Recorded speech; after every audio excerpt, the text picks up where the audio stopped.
Is pleased to present tonight's Strath Haven football game. Tonight's PIAA District 1 5A first-round playoff game is between the number 13 seed Upper Moreland Golden Bears and your number 4 seed Strath Haven Panthers. Head of steam, cuts it back, the one man to beat, nearly does, but out across the 50. He was right as Rogers steps up, fires to the far sideline. It is intercepted by Grayson LaFrance. Tonight's game is sponsored by the Swarthmorean Weekly Newspaper, true local coverage of Swarthmore, Wallingford, and surrounding neighborhoods. Published since 1893. Steve Taub's Allstate Insurance and Media. Auto, Home, and Life. You're in good hands with Allstate. Second Family Home Care and Support for your very special loved ones. Rose Tree Wellness Center. Complete chiropractic treatments featuring ART therapies in media. We get to the root of the problem. Ducklings Early Learning Center in Wallingford. Daycare for ages 6 weeks to 5 years. Jessica Mudrick, a Caldwell Banker Realtor, where your home story begins. Scarp Hypnoto Plumbing, over 20 years experience for all your plumbing needs in Wallingford. Proud Haven supporters Mary and Larry Luter, go Haven! Ask, alumni and friends supporting kids, helping students K through 12 to enhance their educational experience. AMF Auto Clinic, taking care of your cars since 1961. Located in Brookhaven on Edgemont Avenue. Fisher's finest flag football for boys and girls. America's fastest growing youth sport. The Wharton Benefits Group, specializing in creating employee benefit packages to attract, retain, and award the best employees. Here are tonight's internet announcers, the voices of the Strath Haven Panthers, Brian Carroll, Pete Fulgenetti, Andrew Kaufman, and Mike Mayer.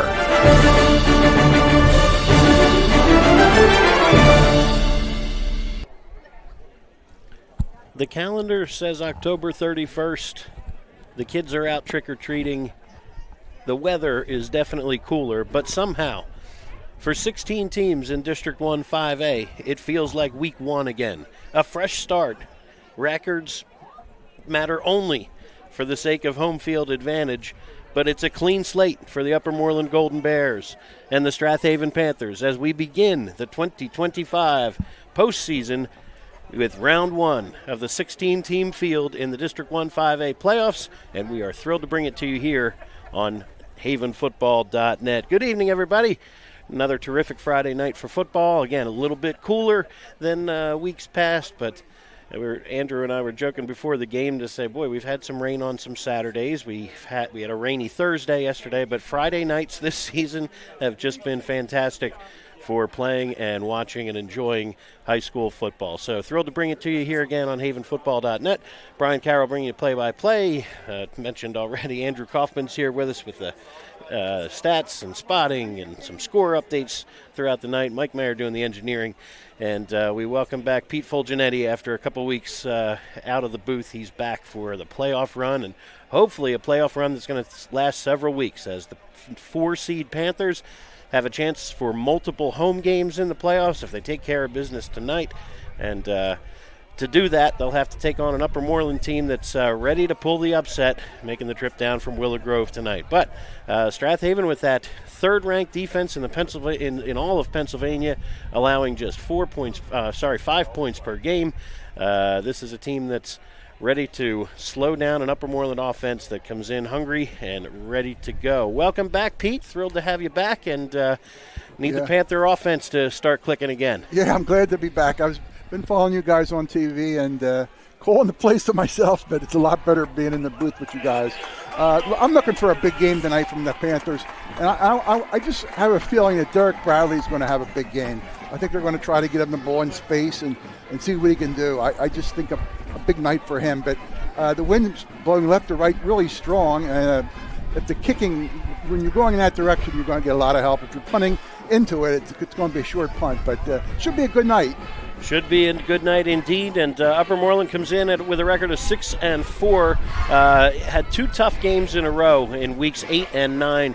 Back-to-back losses to a heartbreaker to Wissahickon, losing to now currently the 5-seed Wissahickon, who's playing Unionville tonight. 28-27 in overtime, and then lost. It was a 10-point margin last week against a 6A playoff team, Plymouth Whitemarsh, in a game 28-18. That was 21-18 with about 4 minutes left, and then PW went on a long drive to seal the deal. But this is an Upper Moreland team that's tested over the last couple weeks for sure, with a couple of close games, and they should be ready to go tonight. Head coach Adam Beach, in his second stint with Upper Moreland. In fact, he was the head coach the last time these two teams played back in 2011. They had a back-to-back week one home and home in 2010-2011. And there, Andrew has it on the screen in front of me. I was just going off of memory here. But back in 2010, the Panthers started that season 0-1, lost a close one 14-7, had a couple of drives down near the goal line, didn't cash in. And then after that, the Panthers didn't lose again until the state quarterfinals with that district winning championship team in 2010. They were a whole lot of fun. And then 2011 came around, and the Panthers returned the favor, blowing out Upper Moreland in that one, 42-6 in that first game of 2011. But you go back now, and most of these kids weren't even in school yet. So the coaching staff may remember a few things from back then. Coach Beach still has some longtime assistants here, and of course the Haven staff's been together for quite a while. But hey, all new faces tonight, and a lot more at stake here in the opening round of the playoffs rather than the first non-league game of a regular season. So Strath Haven in their black uniforms, they're here on the sideline with the silver helmets and white numerals on the front and back, and getting ready to get things started. We'll have some score updates from around District 1 throughout the night, but Mike Mayer joining us here as well. And Mike, we had a lot of fun with the prognosis and the guesses on where the bracket would end up. But as a 4 seed, the Panthers are really in a good spot. They're in the exact spot where they were last year, with a chance to play multiple games at home. Yeah, and I think they're going to do well. I mean, you can never predict. Obviously, first round is a number 13 seed against the number 4 seed. But everybody's gotten better. Everybody's looking to stay in it. It is a one and out. You lose, you go home. It's the end of your season, so there's a lot of motivation. Haven's got a great running game. They obviously got stopped a little bit last week against Springfield, but Upper Moreland is not Springfield. But we'll see how this all recovers. The wind is a problem. It's going to limit the passing, certainly the long passes, and as Pete pointed out, limit the kicking game, both punts and if anybody decides to try a field goal. If you're going with the wind, you'll feel like Superman. If you're going against it, you feel like you're 8 years old. So, we'll see where that goes. But all in all, I think what we're going to look for, again, I'm going to be watching the battle of the front line. That's really where the execution is going to be required, holding your blocks and making sure that you give your running backs time to clear, and then see if we can cut off the linebackers and give them some open space. I expect a few pretty big breakouts this week, but we'll see what happens. Well, Panthers you mentioned the kicking game, Mike, and they will not. There will be a challenge there as far as there's been plenty of talk about Matt Steyer and his phenomenal season as a sophomore for the Panthers. The Bears counter with a first-team All-League punter and kicker. He wears number 16, Luke Sword, and Luke is actually headed to Temple University to punt for them next year. So he's a weapon in the kicking game as well. And captain's meeting at midfield now for the coin toss for Upper Moreland. Number 32, that's linebacker and running back Justin Valentin. Number 3, Travis Quirk, will be a slot receiver and a defensive back.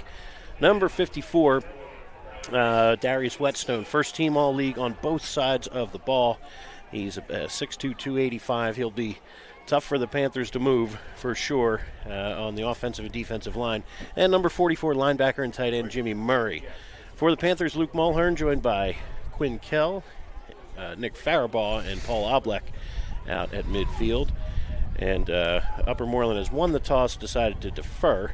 And Panthers and Bears shake hands at midfield, and we are just moments away from your opening kickoff here in the postseason in District 1 5A. We'll have score updates from around District 1 throughout the evening. Winner of tonight's game will take on the winner of Wissahickon Unionville. They're playing that game up in Ambler tonight. kickoff at the same time as ours, so we will be back in just a moment for the tail end of the Star Spangled Banner and the opening kickoff. Glad you're joining us live or on the archive on havenfootball.net. The Swarthmorean Weekly Newspaper has partnered up with havenfootball.net. The Swarthmorean was established in 1893 and is a true community newspaper and covers the Wallingford Swarthmore School District as well as events in Swarthmore, Wallingford, and surrounding communities. Get your copy every Friday at 320 Market or Swarthmore Co-op, or go to swarthmorean.com for a mailed or digital subscription. For all the local news, read the Swarthmorean every week. Hey fans, this is Todd Lights, public address announcer for the Los Angeles Dodgers, and you are listening to high school football right here at havenfootball.net.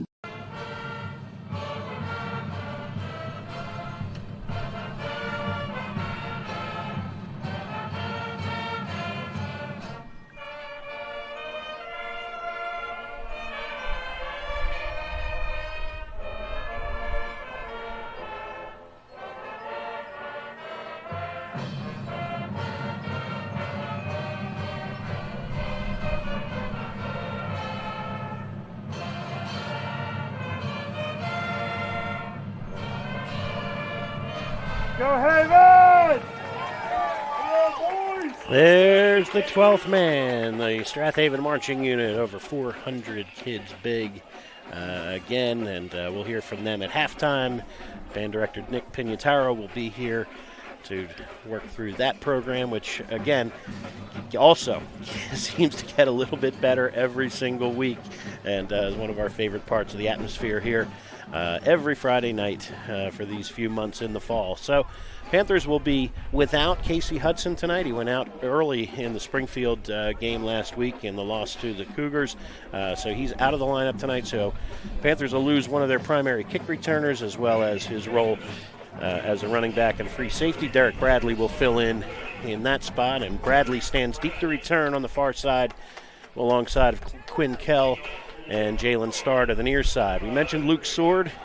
He has been pretty regularly booming the ball into the end zone this season as a kicker to start things for Upper Moreland. So we'll see if there's maybe a touchback to start or if one of the Haven returners will get a crack at maybe better field position. So thrilled to have you here and ready to rock and roll here in finally the postseason. We've been anticipating for weeks and weeks, and the 8-2 Panthers trying to bounce back after a tough loss last week to Springfield, but fresh look here for both Upper Moreland and Strath Haven as we begin the 2025 playoffs. Sword approaches, and we are underway. High end over end kick. This will be Quinn Kell with his up. That's a land on the goal line for a touchback. And the Panther offense tonight looks like this. You've got Luke Mulhern at quarterback, Ryan Mudrick at fullback with Derek Bradley and Yosef Ali. The halfbacks will see a lot of Landon Barlow as well.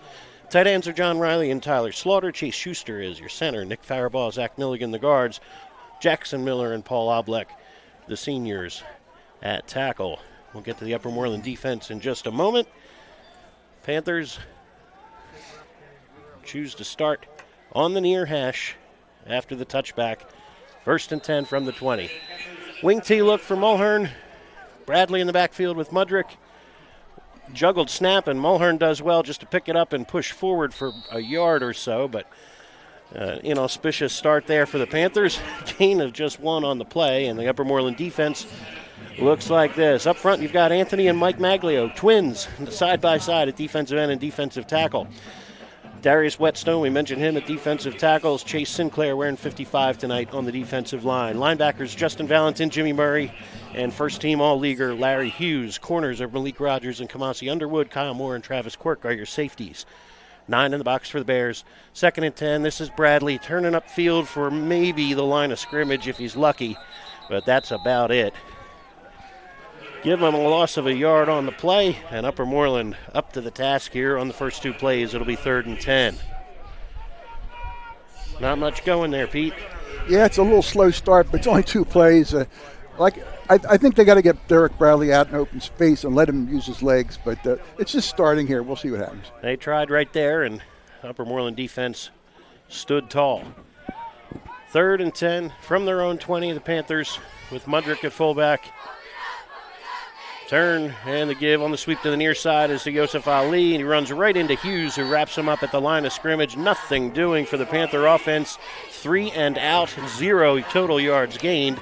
And time for the Panthers to snap out of it here, and Upper Moreland will start with very good field position here, one would think. Yeah, Hughes stands deep. They're kicking right into that wind, Brian, so this could be a short kick. Schuster had a 29-yard average last week, punted 6 times against Springfield. Here he lets one go. Wobbler angling towards Moore, and now they toss reverse here to Hughes, and he is wrapped up there by Patrick Burke at the 49-yard line. Nice work there by Burke in the open field, and Upper Moreland starts on the Strath Haven side of the 50. For Upper Moreland, David Adamski is your junior quarterback. Running backs will be Justin Valentin and Elijah Davis. Receivers, Travis Quirk and Larry Hughes. We'll see John Allen and Kyle Moore roll in there as well when they go with the spread look. Tight end is Jimmy Murray. When they use the second tight end, it'll be Connor Lennox, Mike Maglio, Noah Fuchs, Anthony Maglio, Luke Starr, and Darius Whetstone up front. Out I formation, wing to the near side, and play action back to pass. They want it all. Deep down the far sideline. Panthers are out there, incomplete. They took a shot downfield with Hughes, well covered by Grayson LaFrance. Deep downfield, so incomplete. It falls. Upper Moreland takes the shot early on. Strath Haven defense up front. You've got Landon Barlow, Zach Milligan, Paul Oblak, and Nick Faribault. We'll see Jackson Miller at times as well. Linebackers Cole Haley, Pat Burke, and Luke Mulhern. Corners Grayson LaFrance and Jalen Starr. Quinn Kell and Derek Bradley are your safeties. 2nd and 10 from the 49. Same setup here for Upper Moreland with an eye. Tight end to the far side, Murray. Slot to the near side. Valentin in motion. They give to Elijah Davis, and he'll get maybe a couple. Maybe 2. We'll see where they spot this, but the Panthers on that quickly at the 47-yard line. 3rd down and 8 upcoming. Nice work here for the Panther defense, which held Springfield to just 10 points, but all of them came in the second half, and Springfield moved the ball well enough to get those 10 points and keep the Panthers pinned deep in their own territory the rest of the evening. Here, 9:21 and counting to go here in quarter number 1. Split to the far side is Hughes. Rolling to this near side. Now they dump a little middle screen underneath. This is Moore looking for room. He lunges forward, and I think he'll be a yard shy. We'll see. Panthers swarmed fairly quickly, but Moore is going to pick up 7 and turn it to 4th and 1. And looks like Upper Moreland will keep everybody on the field here. Yeah, they're right around the 40, which is kind of a decision. You want to punt or not. It's right there where the decision goes either way. So they're going to go for it. All right. First test of the night here for the Panther defense. Strath Haven looking at 2 tight ends and an I formation for Upper Moreland here. Adamski turns, gives to Valentin. Room off that left side. He explodes into the second level, down to the 31-yard line. Gain of 8 on the play, and Jalen Starr saves big trouble with a tackle on that far side. Justin Valentin had 3 touchdowns in that Plymouth Whitemarsh game a couple weeks back. Has 7 on his first carry of the night. Yeah, the defense was kind of bunched up in the middle there, and he took it off the left side there. There's a little opening, got a 7-yard gain.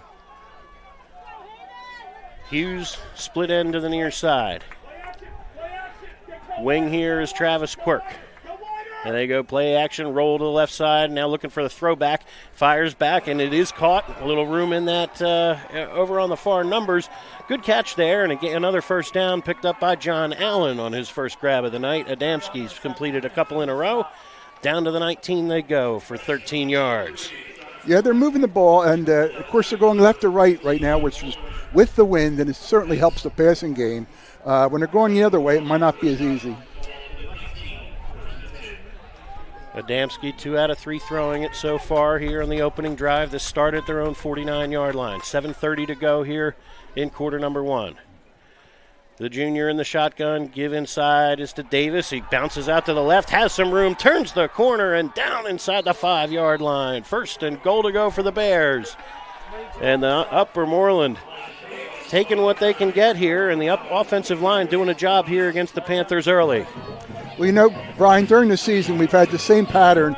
First quarter, the defensive line struggled, and then they started to warm up, as you could say. They better do that tonight because this Upper Moreland team is out for blood, it looks like. They're really moving the ball. Panthers have not been scored upon in the first quarter this year. 4 shots at it from the 3-yard line. Give inside Valentin. He's going nowhere, may even lose a yard. We'll see. Back to the line of scrimmage. I believe they'll put it back down on the 3, and nice work there by a couple of Panthers on the stop. Derek Bradley flying up from that free safety spot, and Paul Oblek in the middle as well. They'll try again from the 3. 2nd and goal to go. All right, here we go. Valentin off the left side, pushes the pile. He'll still be shy of the goal line. Panthers stack him up. Nice work right there by the right side of the defensive line. Barlow and others in there. Still, Valentin picks up a couple. 3rd and goal to go from just inside the 1. Jackson Miller checks in, Oblek out. Bears with 2 more cracks at it here. Panther defense on its heels here early. 6:11 to go here in quarter number 1. Power eye. Now they go with a wishbone here. Back to a power eye they go. Give Davis off the right side. He is belted and shy of the goal line. No gain on the play. No gain on the play. Burke, Mulhern, and others, and it'll be 4th and goal. Oh, did he signal in? Okay, they did say touchdown. Okay. All right, he's in. Okay. Touchdown, Upper Moreland. Sorry, that was a little anticlimactic. Missed the signal came in late, but with 5:50 to go, Bears on the board first, 6-0. Extra point pending here with Luke Sword.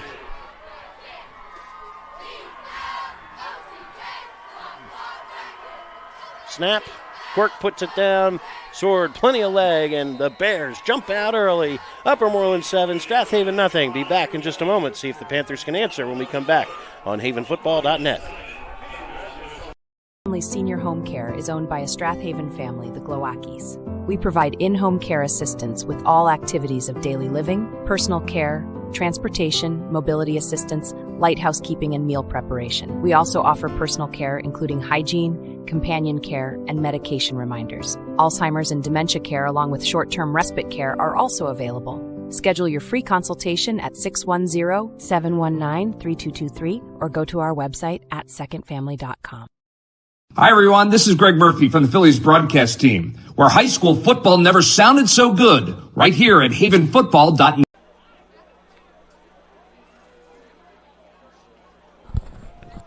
Welcome back to George L. King Field. For the first time this season, Strath Haven trails in the first quarter of the game, and Upper Moreland cashes in on a short field. Defense forces a 3 and out. Offense does the rest, and it's a 1-yard scoring run from Elijah Davis that has the Bears on the board first. 7-0, and Luke Sword ready to kick it away. Line drive kick over everybody's head, some adrenaline and some talent. Drives that one 6 yards into the end zone. 2 touchbacks here for Luke Sword in the early going. The Panthers will start again at their own 20-yard line. Tough field position here for the Panthers. Yeah, I think it's utmost that they move the ball here. They got to get some kind of a rhythm going and get the ball. They're going into the wind, but that shouldn't affect a running game, so we'll see what happens. Well, what it does affect is if the defense doesn't respect a passing attack, and here's Upper Moreland with 9, maybe 10 in the box here to start here. You've got all 11 men within 5 yards of the line of scrimmage here. Mulhern, they creep up, show blitz, and here's Ali, runs into the middle of it for a gain of about 3. Yosef Ali at least gets some positive yardage here to start. 2nd and 7 upcoming. Yeah, if they're going to defend like that, all that bunching in, you got to use the ends, left or right, doesn't matter. You got to use your ends. There's a lot of space out there. Use your running backs with speed and get out in open space. May have to loosen up with a pass at some point here, but deep in your own territory. Panthers looking for a little more room here with 5:20 to go here in quarter number 1. Mulhern back, give off the right side. This is Barlow, pushes the pile out near the 24, 25. Still brings up third down and about 6. Not much doing over there. Good work by the Upper Moreland defense. Number 4 linebacker Santonio Rodriguez in the mix on the tackle, and now Mulhern third down and 6, not where Haven wants to be. No, they got to get a first down here. You don't want to punt it back into the wind, trailing 7-0. This is a very big play. Clock ticks, 4:40 and counting to go here in quarter number 1. On 3rd and 6, Mulhern rolling left, looking, has a man out there, fires deep down the sideline. Riley has to come back for it, goes up, could not haul it in. Had to come back for that one. Ball was wobbling in the wind right there, and Travis Quirk able to recover. Riley behind the defense there, but incomplete it falls, and Upper Moreland will get the football back again, presumably in pretty good field position here. 4:28 to go here in the first. Yeah, that ball got up in the air. The wind just killed it. Well, at the very least, I mean, look, you had a tight end running 10 yards behind the defense. That may have Upper Moreland back them out of the box a little bit for future drives. But either way, Panthers need a quick turnaround here. Chase Schuster angles one towards the far sideline. It takes a hop, second hop, and picked up here by Moore, who steps away from the first tackler, but then is wrapped up quickly there by J.P. Redmond near the midfield stripe. And actually, Upper Moreland, I believe, is going to start exactly where they started the first drive at the Strath Haven 49. 4:17 to go here in quarter number 1. It's been all Upper Moreland here through the first half of this quarter. Actually, now they do move it back, nose of the football on the midfield stripe. And the Panthers do a whole yard better on field position there. Upper Moreland breaks the huddle quickly, and here we go. Slot to the near side is Travis Quirk. Hughes, bottom of your screen, I formation, and they give it to Elijah Davis. He runs smack into Cole Haley after a short gain, maybe 2, as Haley and Mulhern collapse quickly on Elijah Davis. Yeah, Cole Haley had an unbelievable game against Springfield, 16 tackles. So look for him to come up big here and maybe turn the tide here with some momentum. Elijah Davis, 2 touchdown runs against Wissahickon a couple weeks ago. Last week against Hatboro Horsham, also 2 touchdowns. And I was talking with Coach Clancy before the game, and he said this offensive line, the running backs will take whatever the line gives them. It's just a solid attack. And here's Davis, and not much doing that time. Not much room in the line there as the Panthers crash quickly here as Zach Milligan into the backfield. And I think a forward, they'll give him an extra yard there to the 47. Okay, that was a fortunate spot there for Upper Moreland. And it'll bring up third down at about 7. Yeah, this is a situation where Upper Moreland probably wants to put the ball in the air, and they've got the receivers to do it too. All right. Elijah Davis, 5 carries for 21 yards in the early going here. And the Bears touchdown. 3rd and 7. Shotgun look for Adamski. 4 wide receivers, 3 to the bottom of your screen. On 3rd and 7, play fake, back, looking, firing to this near side. Flats, complete to Moore, and he is belted down. Good work there by Quinn Kell with first contact, and Nick Faribault scraping down the line to clean up. Brings up 4th and about 3. So gain of maybe 4 on the play. That's a long throw horizontally to make the gain of maybe 4 or so.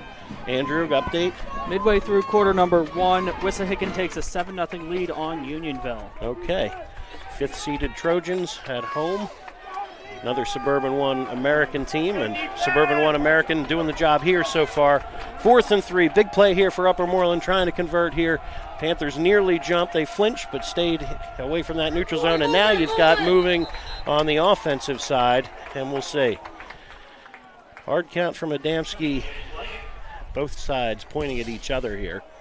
And we'll see what the call is. And Upper Moreland thinks they've got another free 5. If so, that's a first down. That ball, and that's offside Strath Haven. First down, Upper Moreland, as the Panthers give him a freebie here. That's unfortunate for the Panther defense. 2:03 to play here in quarter number 1, and now you're presumably on defense the rest of this quarter here.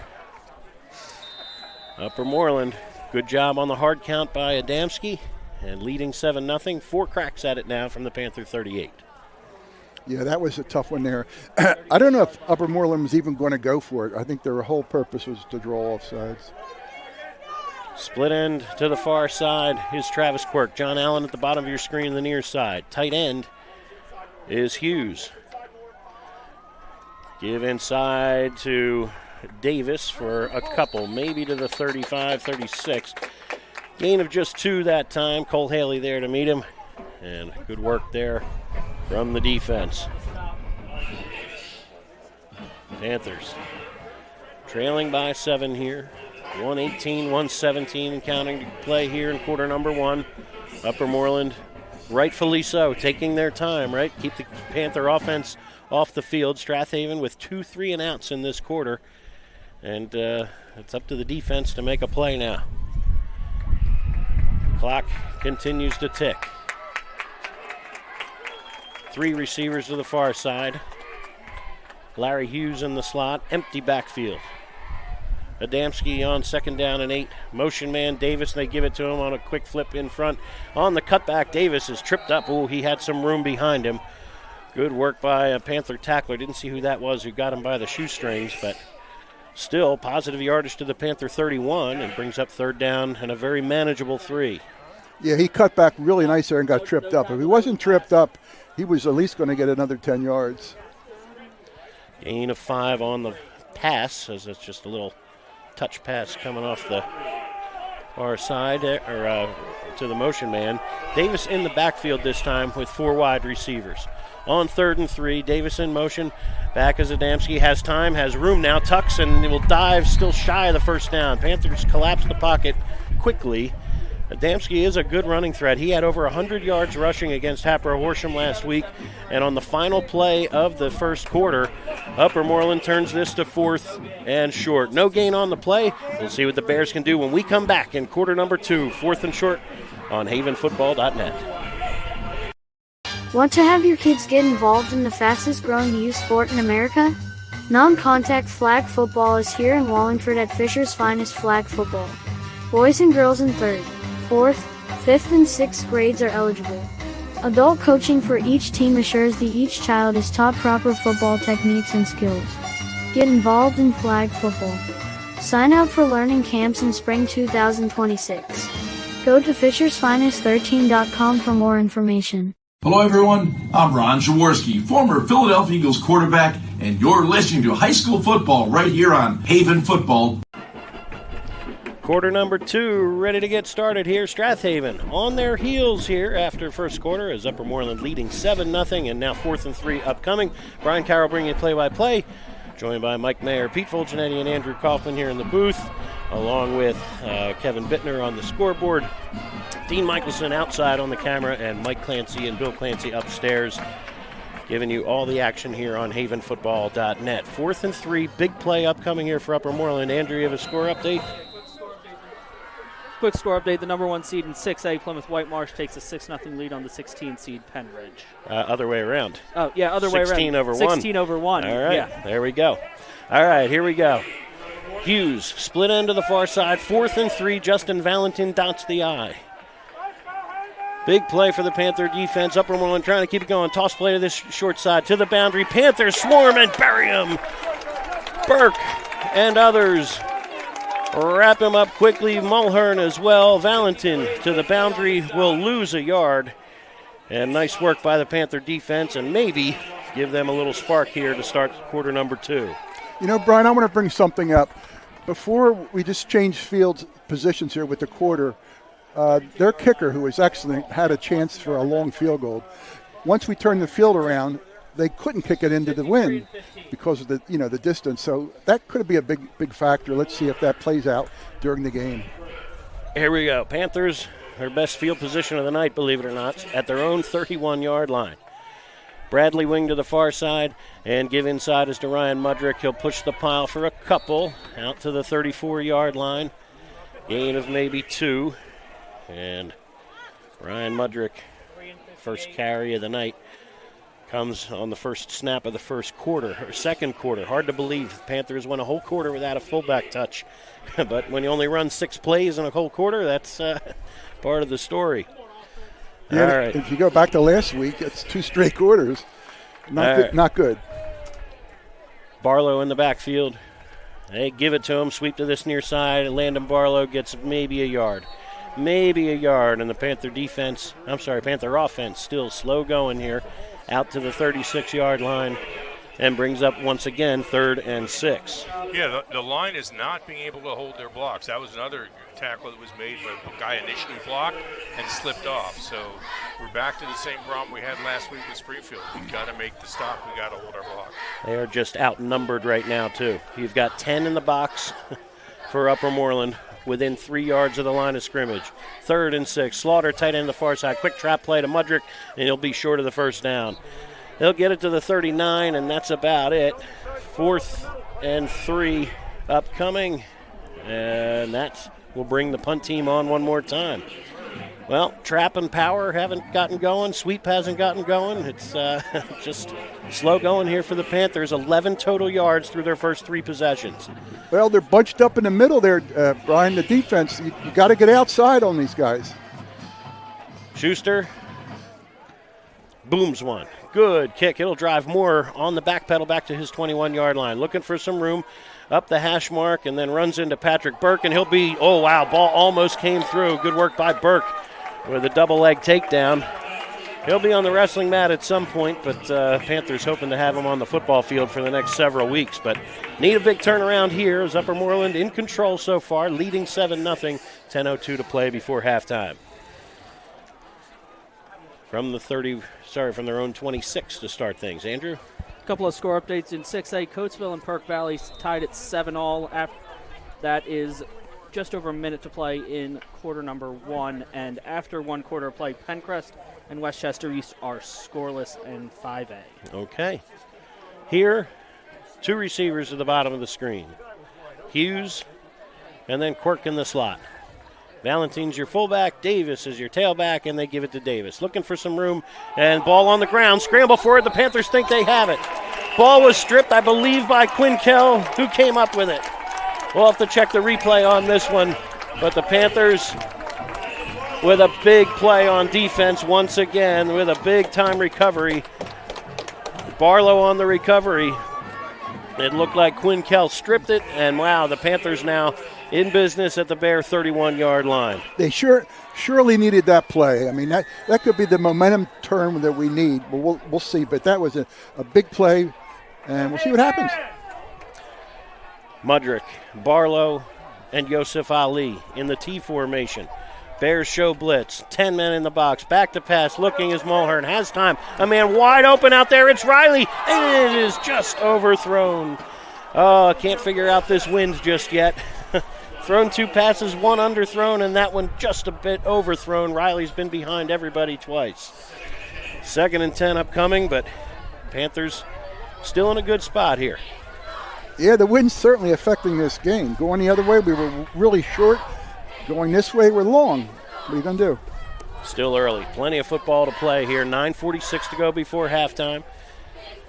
Mulhern breaks the huddle again with 2 tight ends. 1 tight end to the far side, Slaughter. To the near side, Riley is a split end. Motion man is Ali. 2nd and 10. They run counter to the near side. Barlow steps through 1 tackle, 2 tackles, and now he will go. Landon Barlow shedding tackles and visits the end zone. 31 yards to pay dirt. Landon Barlow's 11th score of the year. And that's just good, tough running from number 3. Yeah, Barlow was stopped by 2 or 3 guys, maybe for a 2-yard gain. He broke from there, and there was nothing in front of him but green. On for the extra point, Matt Steyer. And a big-time turnover there for the Panther defense. Now has a chance to get this thing even with 9:37 to go before halftime. John Riley to hold it. Good snap from Miller. and Steyer pounds it through. We're knotted at 7. Be back in just a moment. What can the Bears do to answer on havenfootball.net? Welcome to Allstate, where everyone saves when they bundle their home and auto insurance. Isn't that right, Frank?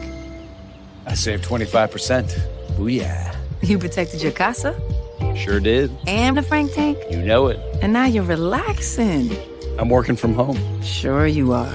Save up to 25% when you bundle home and auto with Allstate. Your local Allstate agent is Steve Taub in media. Give him a call at 610-566-3500. This is Keith Jackson. You're listening to High School Football right here on Haven Football. 9:37 to go in quarter number 2, and the Panthers have sprung to life. Once again, it's the defense doing the job. Landon Barlow with a fumble recovery, and 2 plays later, he's in the end zone. A 31-yard run, his first touchdown in several weeks. Barlow, of course, missed some action with an injury earlier in the season, and his 11th touchdown on the season has this knotted at 7. All right, Matt Steyer, there it is. End over end and into the end zone. Every kickoff in this direction has landed in the end zone. 2 touchbacks from Luke Sword and now 1 from Matt Steyer. Upper Moreland starts at their 20. Quick number of score updates. Kennett leads Oxford 7-0 after 1. Westchester, Ruston, and Henderson are tied at 0. Wissahickon up 14-0 on Unionville after 1. Pencrest early in the second quarter gets on the board 7-0. Shanahan and Interboro tied at 0 after 1. Same score, Downingtown West and Owen J. Roberts. All right, rapid fire there. Thanks, Andrew.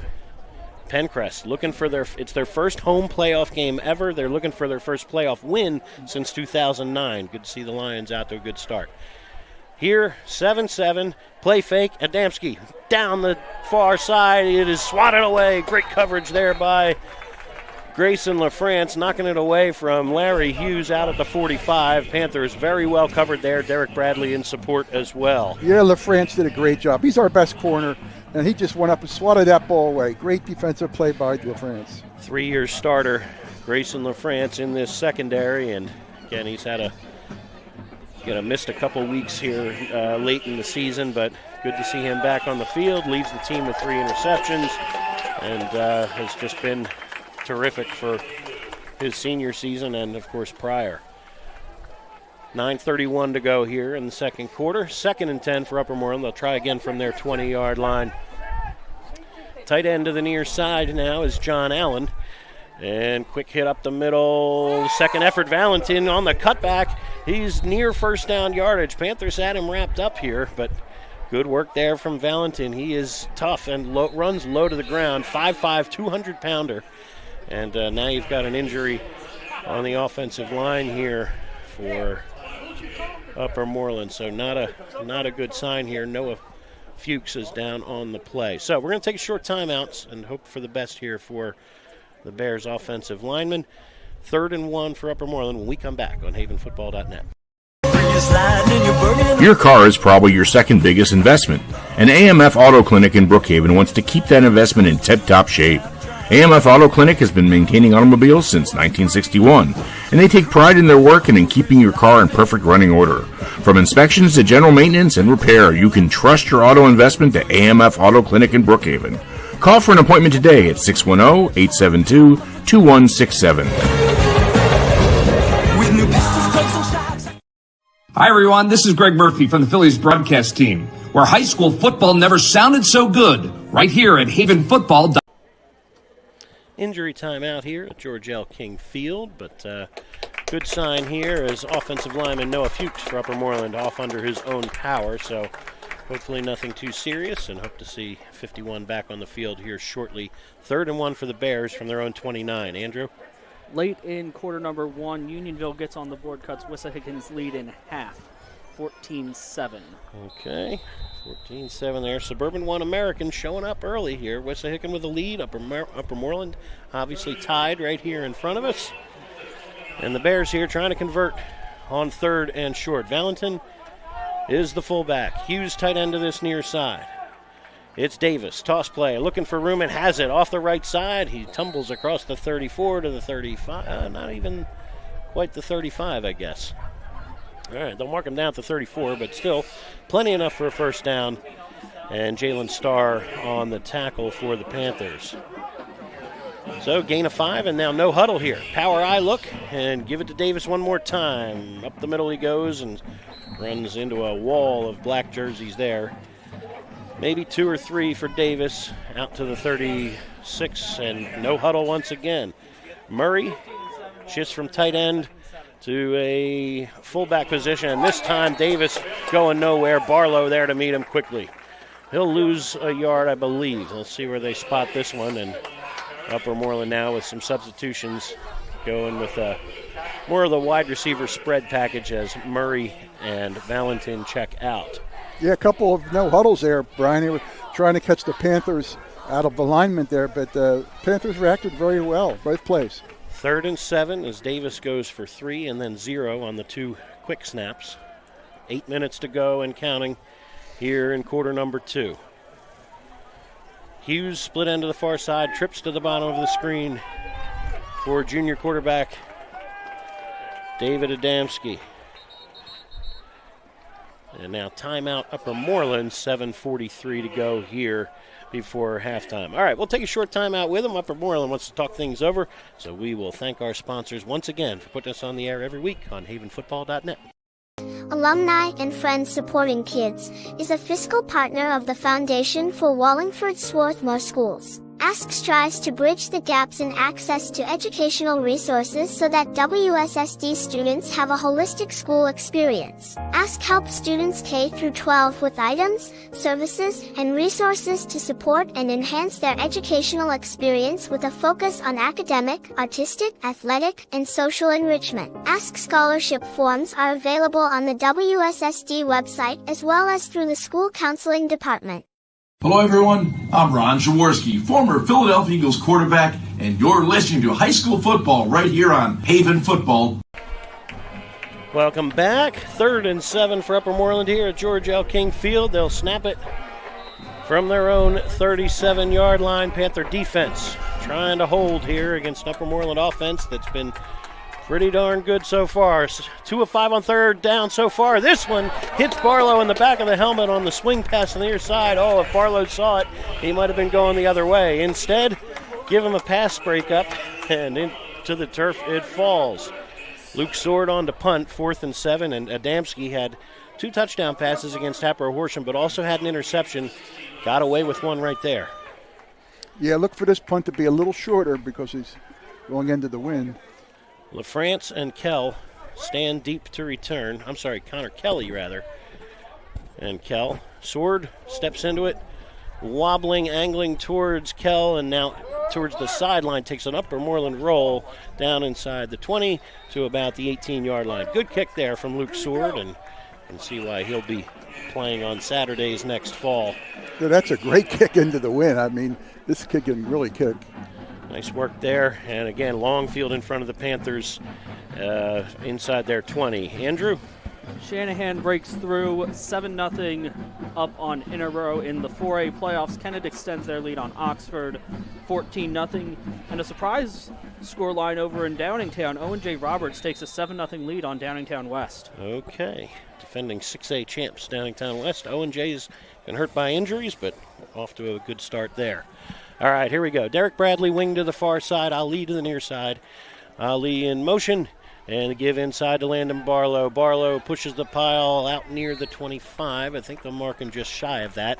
Still picks up about 6, or 5 at least, on first down. And Panthers offense, prior to last week, averaging over 300 yards a game on the ground. They fell after coming up with only 78 on the ground last week against Springfield. It drove that number downward a bit, but trying to find a rhythm here offensively after a little bit of a few slow quarters here. Ali wing to the near side. This is Bradley off the right side. He's into the secondary, and Bradley with a stiff arm, first down and more, out to the 39-yard line. Derek Bradley, first down, Panthers after a gain of 15. Yeah, I like that play. I like to see Bradley with the ball, because once he breaks open, there's nobody that's going to catch him. Good work there by the right side of that line, and a little more room now for the Panther offense, starting to click and in the run game. Schuster over the football at the 39, 1st and 10. Double wing. 10 in the box for the Bears. Give inside is to Barlow, and again, they're just outnumbered. Good work by Upper Moreland. Barlow does well just to pick up 3 or 4 here. It was a nice little run by Barlow there because he was stopped, but he pulled some guys and he got 3 yards out of it. Good, nice little run. Chase Sinclair, all-league performer, was in on the tackle, and as was Larry Hughes, who's now on the ground, not getting up on his own. So Hughes, first-team all-league performer. The Bears, while we're here, the Bears have 3 first-team all-league performers. Suburban One American announced that a couple days ago. And 3 guys that were on the first team both ways. The kicker-punter, Luke Sword, Hughes as a linebacker and wide receiver, as well as the 2-way tackle, Whetstone. So, again, they've got some guys that many, as we see often in 5A, lots of 2-way starters, guys on both sides, but 3 terrific performers for Upper Moreland. For a 13th seed, they're very good. Yeah. I would say they're probably more of an 8th seed. Last year we talked about the playoffs, and walking into that playoff bracket, you thought, boy, there are 9 or 10 teams that could flat out win the district if they get hot and execute. As it turns out, Ruston ran away with it. They really, took care of it convincingly every single week. But they're. This year there was a lot of talk about, all right, the top 4 or 5 look to be very good, and then there's question marks. But, look, you've got a lot of seeds a lot of games, as Andrew's been reporting scores, a lot of close games here in the early going. Everybody in it in for a fight here. Go ahead, Andrew. And another close score update. Westchester East punches it in from 5 yards out with 2:18 to play in the half. They're tied with Pencrest 7-all. Okay. All right, 2nd and 6 right here. Motion man is Derek Bradley. They toss to this near side. Barlow looking to block here. Bradley turns the corner and then is slung out of bounds here by the shoulder pads. Number 1, Elijah Davis, in on the stop. And Bradley, I think, loses a yard there to about the 43. 3rd and 7 upcoming. Clock ticks. 5:23 and counting to play before halftime. Upper Moreland will receive the third quarter kickoff. So the Panthers trying to get something going here before halftime, get another score or 2 on the board. But a long way away here from their own 42. 3rd and 7. Riley tight into the near side. Slaughter to the far side. Derek Bradley is wing to the left. Hard count from Mulhern. Upper Moreland flinches but doesn't jump. Give is to Barlow straight up the middle, going nowhere. Good work right there by the Upper Moreland defense, reacting quickly. 56, Anthony Maglio swallows him up at the 44-yard line. 4th and 5 upcoming. So, Panthers on to punt it away, and Chase Schuster, look, he's been busy as a center all year, but these last 2 weeks he's been busier as a punter than I think anybody wants. Jackson Miller to snap it. It's a good one. Schuster steps into it. End over end kick, line drive will be fielded here by Moore, who spins away from one man and then is belted, still on his feet, making a second effort there, and finally wrapped up by LaFrance and Mudrick. But good return there from Moore. Good tough run there to the 31-yard line. And look, the other thing to say about all these games that are close, remember, we say this every year, there are seniors who will see their football careers end tonight. Regardless of the score, there's going to be some unhappy 12th graders. And so, don't think for a minute that they're not out there fighting to play with their buddies one more week. So this is, I don't think there's anybody who's going to just roll over quickly at any point tonight in any of these playoff games. So here we go. Upper Moreland certainly fighting hard here and in a good spot at their 32-yard line. Hughes out of the game right now. Splits to either side. Offset eye. Motion man is Quirk.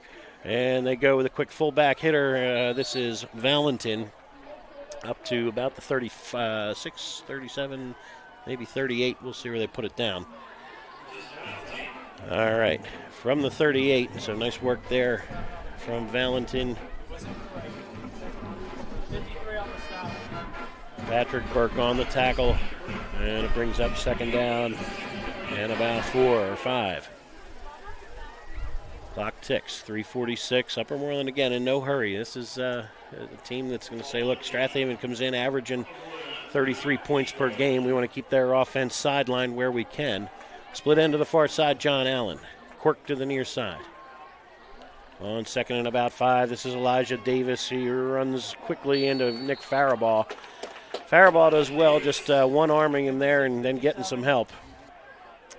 And Ben Milligan in the mix as well. I'm sorry, Zach Milligan. There we go. There's two mistakes with older brother calls tonight.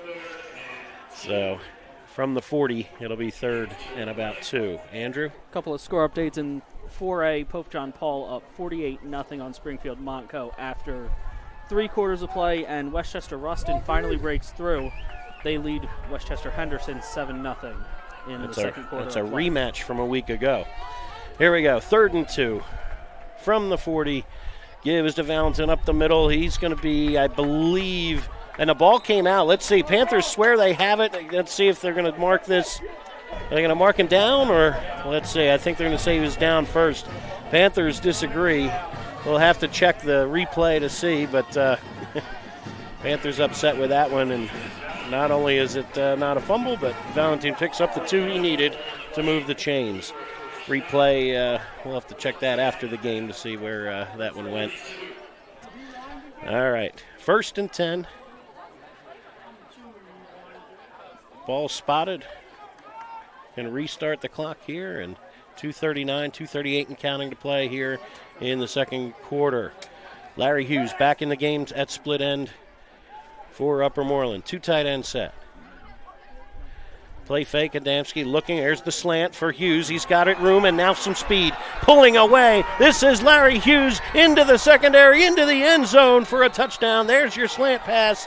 And 58 yards later, Hughes gives Upper Moreland the lead.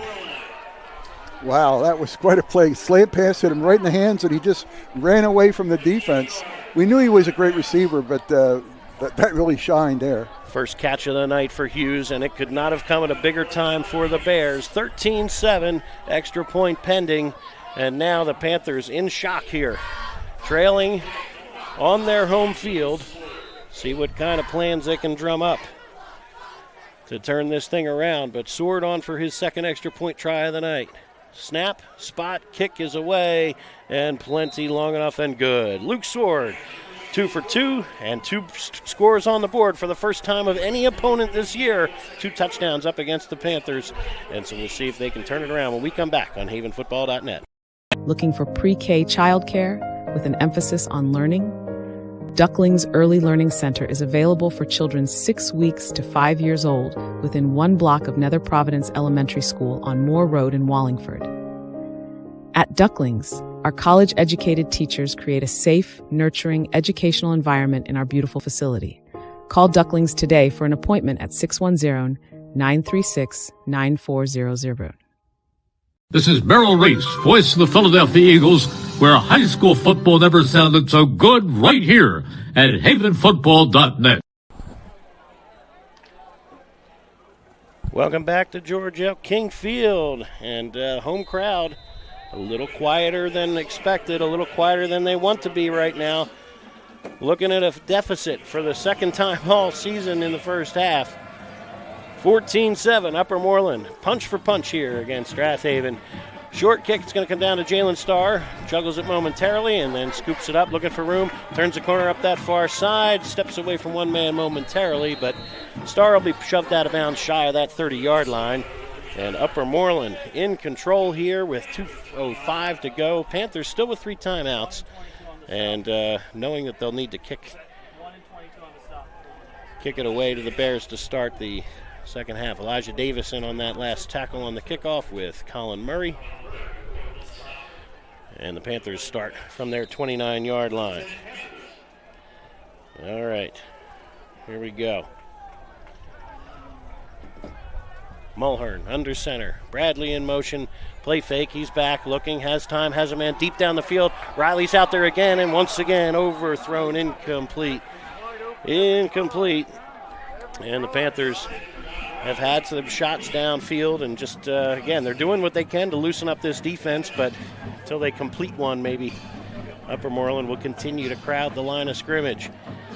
0 for 3 throwing it for the Panthers. That ball going with the wind at your back obviously took off a little bit, but the right idea, they just haven't connected. Well, this gets back to the discussion, which is why every time we go for passes, it has to be for 40 yards.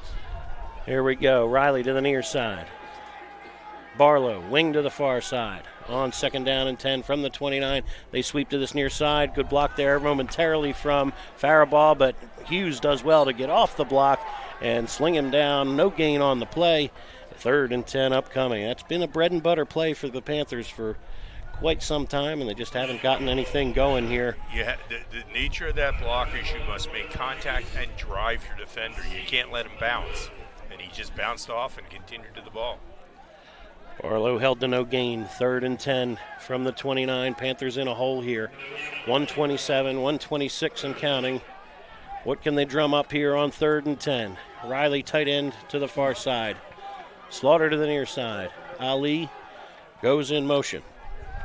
On the counter, straight ahead goes Barlow, looking for room, gets a great block there from Slaughter into the secondary, and then trips over the 49-yard line. 1st down yardage, good blocking up front from Tyler Slaughter, and the counter picks up 20 and a 1st down. Nice work right there by the right side of that line. Yes, it was. We're going to go again. They got to nail down that 49-yard line. There we go. Barlow in the backfield with Mudrick. And a quick hitter to Mudrick. He's got room for a couple and not much else. And then timeout here. Oh, no timeout for the Panthers. Clock ticks. 50 seconds, 49 seconds. And now Coach Clancy decides to talk it over in a little more peace and quiet here. 46 seconds to go. Panthers now with 2 timeouts in their pocket. All right.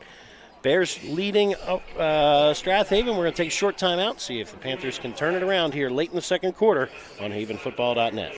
For your dream home, with over a decade of experience, Jess Mudrick knows the market inside and out. Known for her dedication and personalized service, Jess ensures every client finds their perfect match, from first-time buyers to luxury estates. A partner at the Sheridan Mudrick team and backed by Coldwell Banker Realty, Jess combines expertise with innovation, using the latest technology to make your buying or selling process seamless.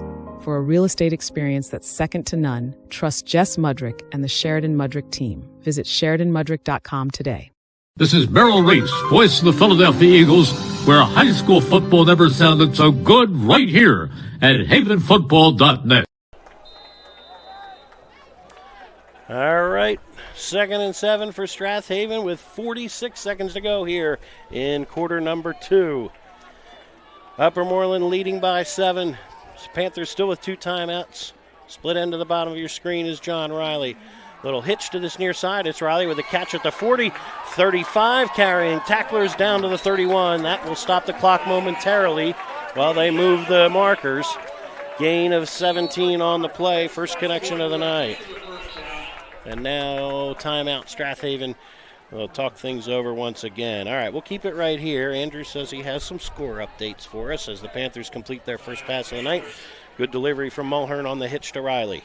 Yes, I do. Late 2nd quarter, Unionville comes down the field, scores a touchdown. The extra point is missed. 14-13, they trail Wissahickon.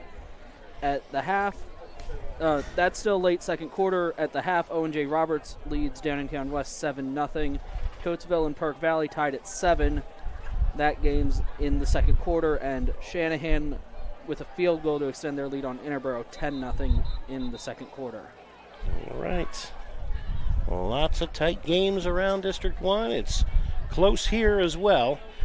Panthers from the 32-yard line, approaching the edge of field goal range, but would love more than that. 39 seconds to go here before half. Mulhern under center. Barlow in motion. Play fake. Mulhern is back. Has time and now running away from trouble. He's going to turn the corner and step out of bounds. I think shy of the line of scrimmage. This will go down as a sack, I believe, if they mark this back at the 33. But good decision by Mulhern to kill the clock there. 33 seconds remain. It'll be 2nd down and 10. Call it no gain for Mulhern. Didn't see anybody open, and I'll try it again. Yosef Ali checks out. Derek Bradley in. Panthers with 1 timeout remaining before halftime.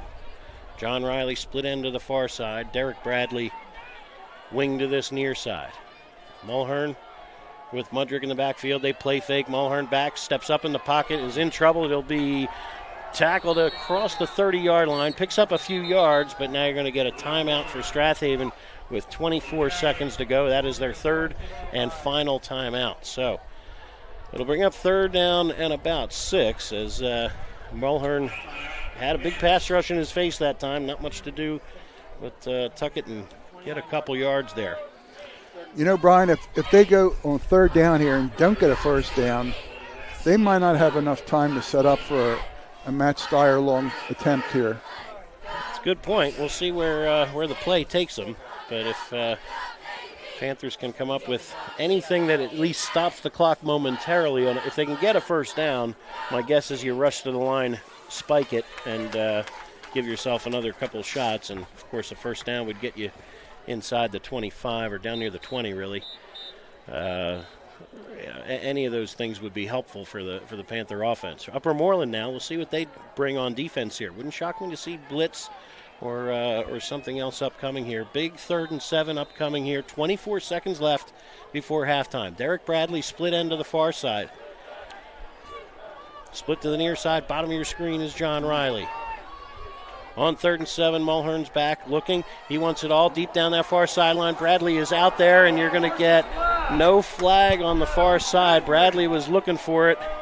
Contact, it seemed, but no, nothing doing. All right, 19 seconds to go. From here, you'd be looking at a 46-yard field goal attempt. Looks like the Panthers will try to get it a little bit closer or come up with a big play here. 4th and 7 upcoming. I think with the wind at the back, Brian, I think Steyer could make this, but we'll see. All right. Mulhern brings in the play. Tight end to the far side, Tyler Slaughter. Upper Moreland showing blitz. Here they come. Quick slant and incomplete. Looking for Riley. There's your slant pass, but it falls to the turf. And Haven turns it over on downs with 15 seconds to go before halftime. And Upper Moreland looks like they're taking a lead into halftime and will receive the third quarter kickoff. So time to turn things around for the silver and black for sure. Yeah, I got to say that I just didn't like that call. I really think they should have tried a long field goal. The wind at his back, the kid's been kicking him deep all year. You could have got your 3 points there, be down 4 at halftime. That's what I would have done. Upper Moreland will bring everybody in tight here. Looks like take a snap, take a knee, and take a lead into halftime. The 13th seeded Upper Moreland Golden Bears putting on a show here through the first 2 quarters. Upper Moreland in a great spot here. Strath Haven will try to figure things out at the halftime break. Speaking of the halftime break, we'll have the marching band coming up, and of course from there, halftime scores and a whole lot more to talk about right here on havenfootball.net. Stick with us. Thanks again to our sponsors for putting us on every week. Be back in just a moment on havenfootball.net.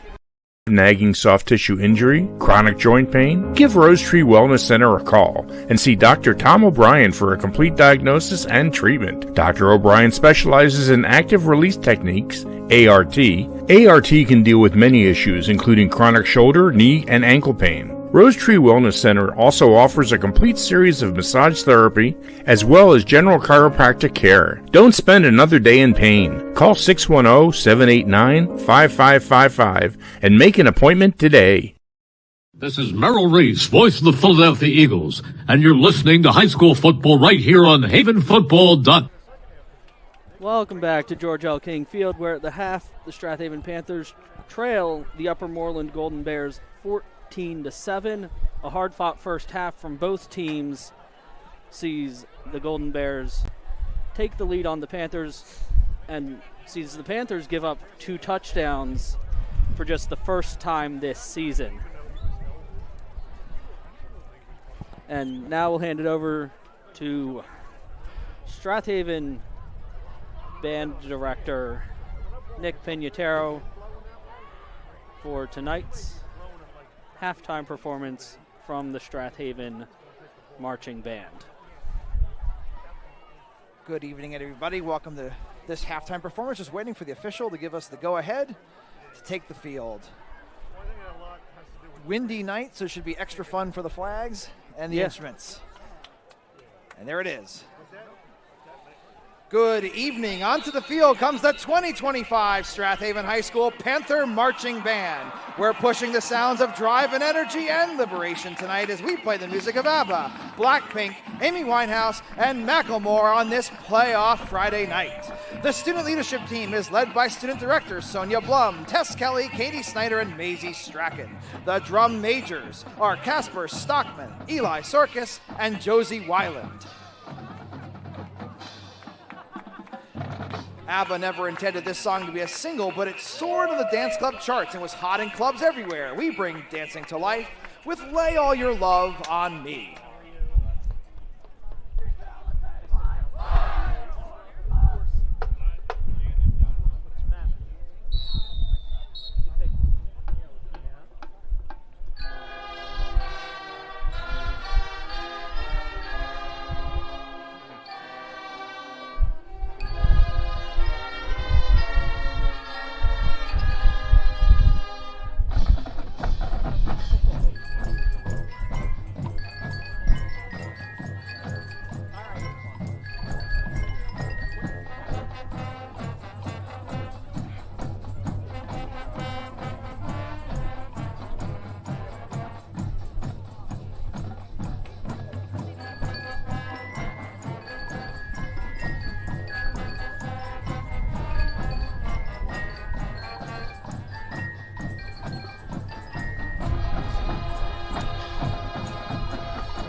This electrifying electropop anthem made history as the highest charting song by a female K-pop group.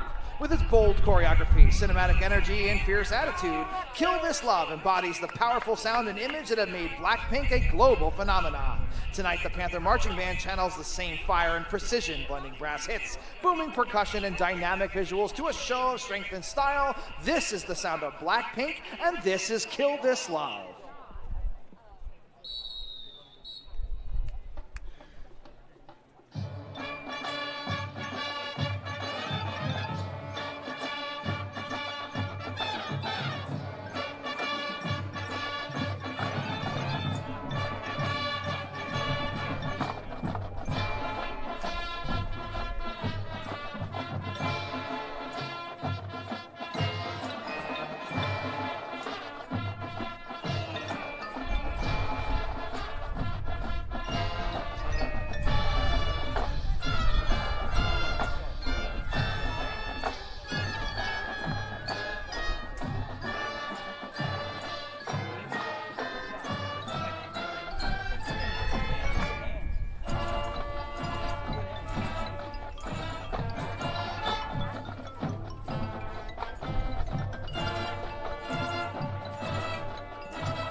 pride of Haven, the Strath Haven High School Panther Marching Band. The band is under the direction of Assistant Band Director Mrs. Haley Lombard, Pit Director Mr. Richard Reichel, and Drumline Instructor Mr. Houston Rudolph.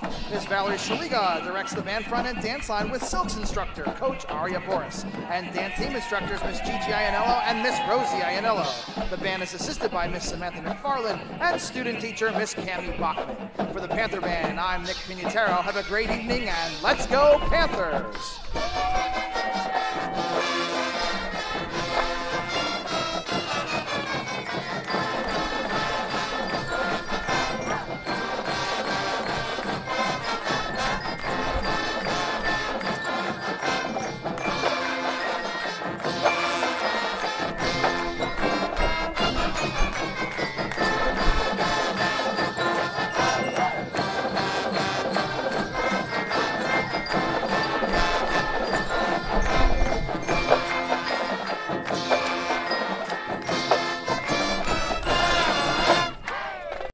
Nagging soft tissue injury, chronic joint pain? Give Rose Tree Wellness Center a call and see Dr. Tom O'Brien for a complete diagnosis and treatment. Dr. O'Brien specializes in active release techniques, ART.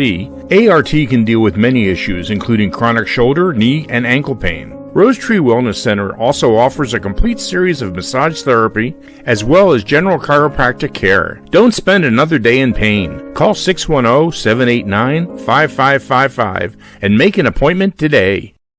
This is Merrill Reese, voice of the Philadelphia Eagles, and you're listening to high school football right here on havenfootball.com. Yeah. Welcome back to George L. King Field. Halftime performance from Strath Haven's marching band. Phenomenal as always. Football team, a little less than that in the first half. Upper Moreland taking it to the Panthers through the first 24 minutes of action, and a 14-7 lead for the Golden Bears, making the trip down from Willow Grove today and taking care of business here with the halftime stats. So, Mike, it's been...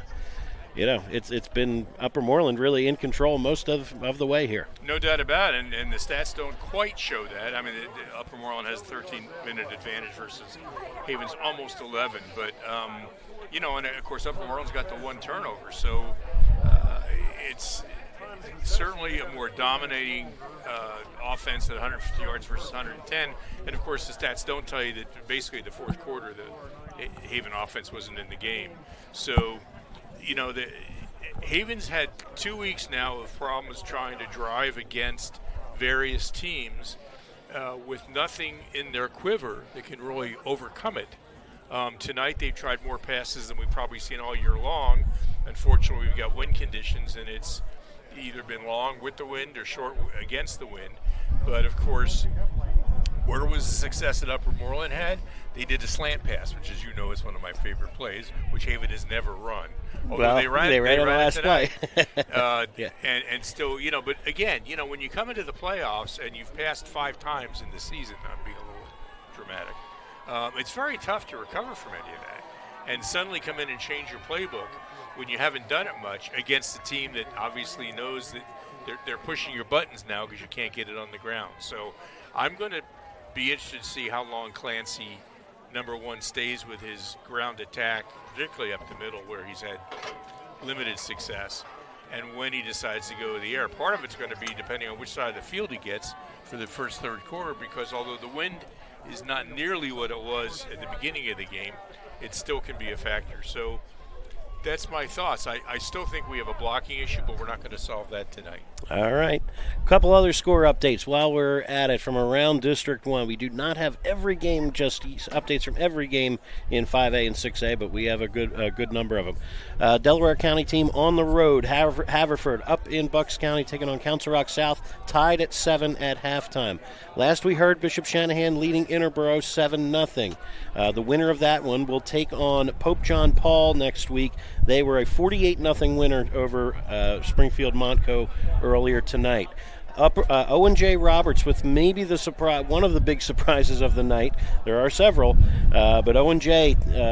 With a 7-0 lead at halftime over third-seeded Downingtown West, the defending 6A champs, at the moment. You have more to say about that now? Yes, I have more to say about that game. Downtown got the ball to open the third quarter. Their offense wakes up. They're tied at 7. All right, there we go. Staying in Chester County, Kennett and Oxford played last week. The rematch is going the way it went last week. Kennett 14, Oxford nothing at half. Coatesville at home tonight with Perk Valley. Perk Valley with a field goal just before halftime, leading that one 10-7. Another surprise, a lower-seeded team leading a higher-seeded team. Penridge at home, 9-1 tonight, taking on Plymouth Whitemarsh, who really needed a late-season run just to get in. They lead Plymouth Whitemarsh leading 14-7. So Suburban One American showing up tonight. Wissahickon, Plymouth Whitemarsh, and Upper Moreland all with leads at halftime. Ridley, long trip up to Souderton. It's not going their way so far. They're being shut out 16-0 up the road on up 309 a ways. Wissahickon leading 14-13 over Unionville. Unionville with a missed extra point. That's the difference in that one. A shootout just up the road in Springfield. Upper Dublin and Springfield. It's a tight one, 28-20. Last we heard, with 4 minutes to go in the second quarter, Springfield leading the 16 seed 28-20. So Upper Dublin moving the ball and scoring there. Pencrest and Westchester East knotted at 7 at halftime. And another rematch from last week. Henderson on the road with Ruston. Ruston all over Henderson. They shut them out last week and are leading 21-0 tonight at halftime. Archbishop Bryan in the Catholic League trailing Cardinal O'Hara 21-0. And last we heard, Bonner Prendy was leading Archbishop Wood 28-0. That game, I would guess, has gone final. That was quite a while ago that we got that score update. So we'll keep you posted on what's going on elsewhere. But for Panther fans watching this one, a little nervous after the first 24 minutes, but still plenty of football to be played, and Matt Steyer has it teed over near the far hash mark, ready to kick it away. And Larry Hughes, he of the 58-yard scoring reception with about 2 minutes to go in the second quarter. That's the scoring difference in the game tonight. He stands at the near hash awaiting the kickoff, and Kyle Moore over near the far numbers as well. So Steyer with a couple of touchbacks in the first half. And we'll start this one with a low line drive. Third quarter takes one hop and into the arms of Kyle Moore across the 10, 20, and hopefully stopped shy of the 30-yard line. A couple of Panther tacklers in the mix there, including Ryan Mudrick and Quinn Kell. And solid field position here for Upper Moreland. And Patrick Burke was in the mix on the tackle, and now you've got an injured Panther. Not a good sign there. All right, so we're going to take a short time out as we've got a Strath Haven injury on the first play of the third quarter. Not a good sign there. We'll take a short time out, see what we can do when we come back. And you know what? We're going to keep it right here, as it looks like we're he's on his feet already. He being, is that Faribault? Yep, Nick Faribault. So not a guy that you want on the sideline if you're Strath Haven. You're one of your best offensive and defensive linemen, three-way starter on the defensive line, and now he's walking on under his own power, so a good sign there as he heads towards the sideline. All right, so into the game, Jackson Miller alongside of Paul Oblek. Zach Milligan kicks out the defensive end, and Barlow and Panther defense looking to get a stop here as quarter number 3 begins. David Adamski, 5 of 8 thrown it in the first half. First down give, this is Justin Valentin, low to the ground, running hard across the 40, out to the 42-yard line. Good first down play, gain of 14 for the senior. And Valentin, 5'5", 200 pounds. You better get low to take him on. Low center of gravity and good running behind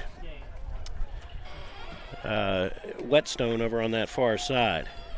A little more breathing room here for the Bears out at the 42. Tailback is again Valentin.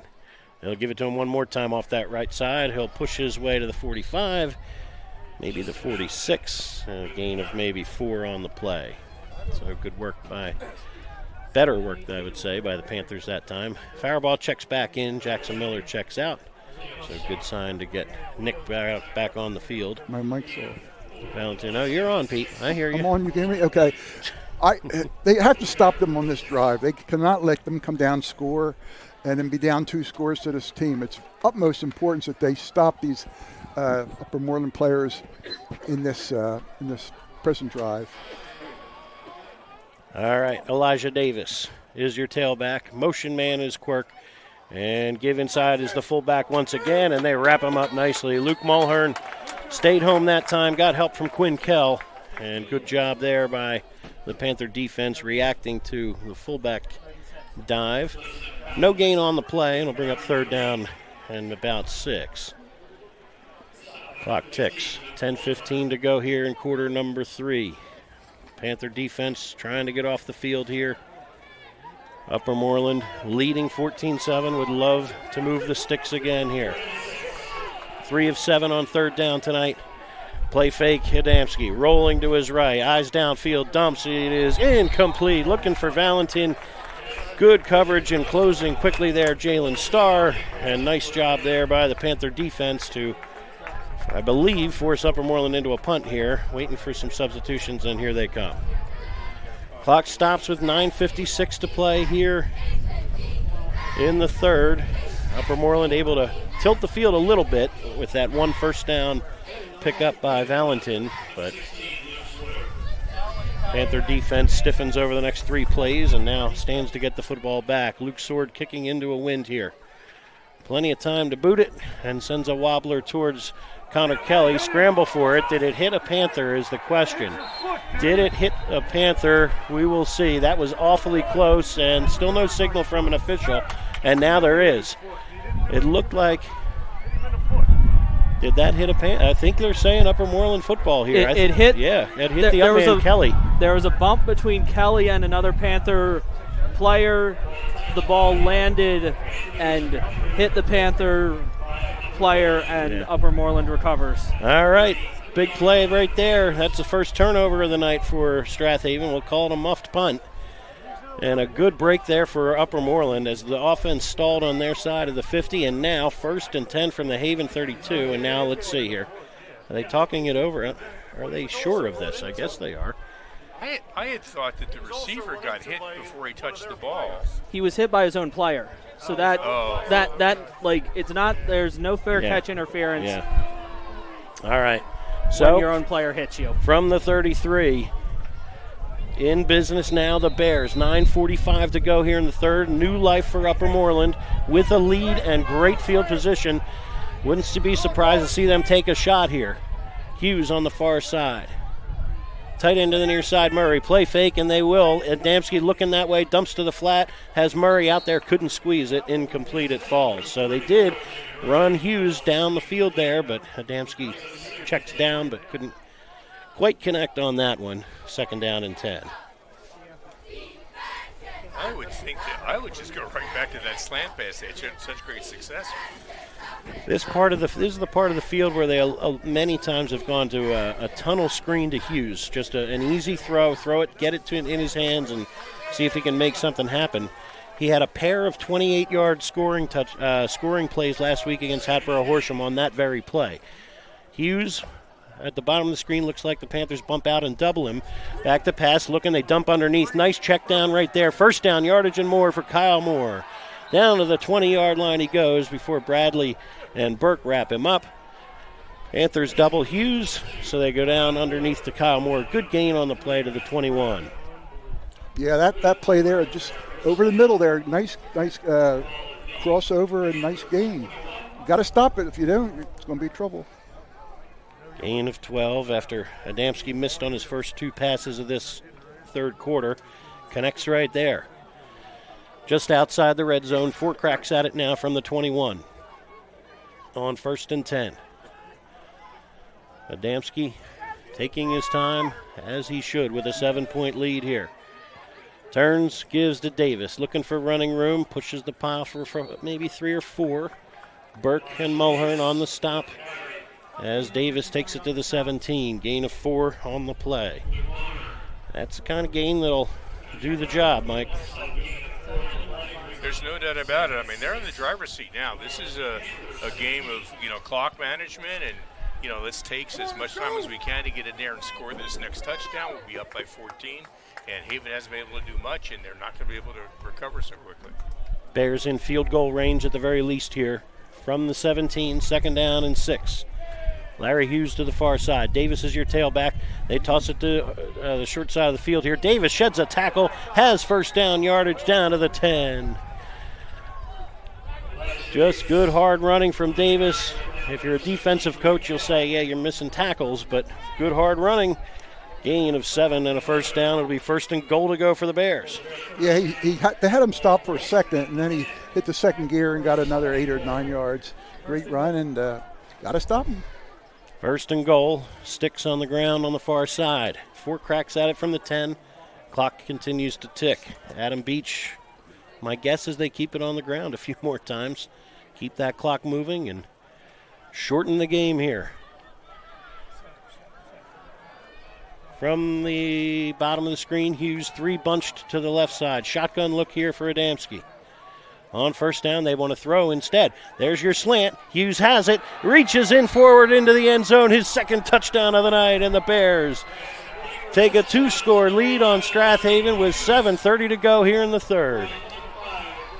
Each team with a turnover near the 30-yard line, and each team cashing in. Adamski to Hughes now puts Strath Haven in a 2-touchdown hole. Yeah, this is a big hole here, too.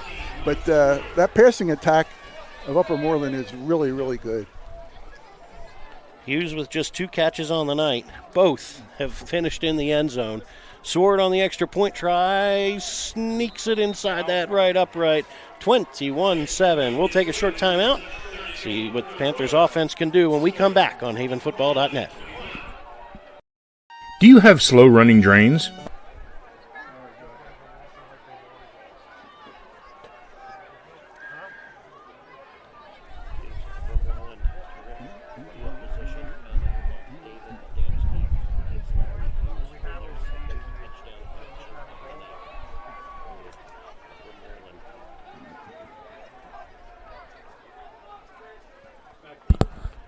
Bringing it back quickly here to George L. King Field. Upper Moreland 21, Strath Haven 7. Still plenty of time left. 7:30 to go here in quarter number 3. But the Panthers need to start roaring quickly here. Yeah, they got to score on this possession. They just can't afford not to score. Here we go. Luke Sword has it teed.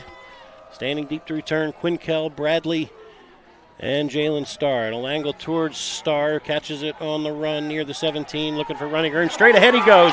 Jalen Starr down to the near side, and no flags that I can see yet. Starr to the 30, to the 25-20. Jalen Starr bumped out of bounds inside the 10. How about that for a spark?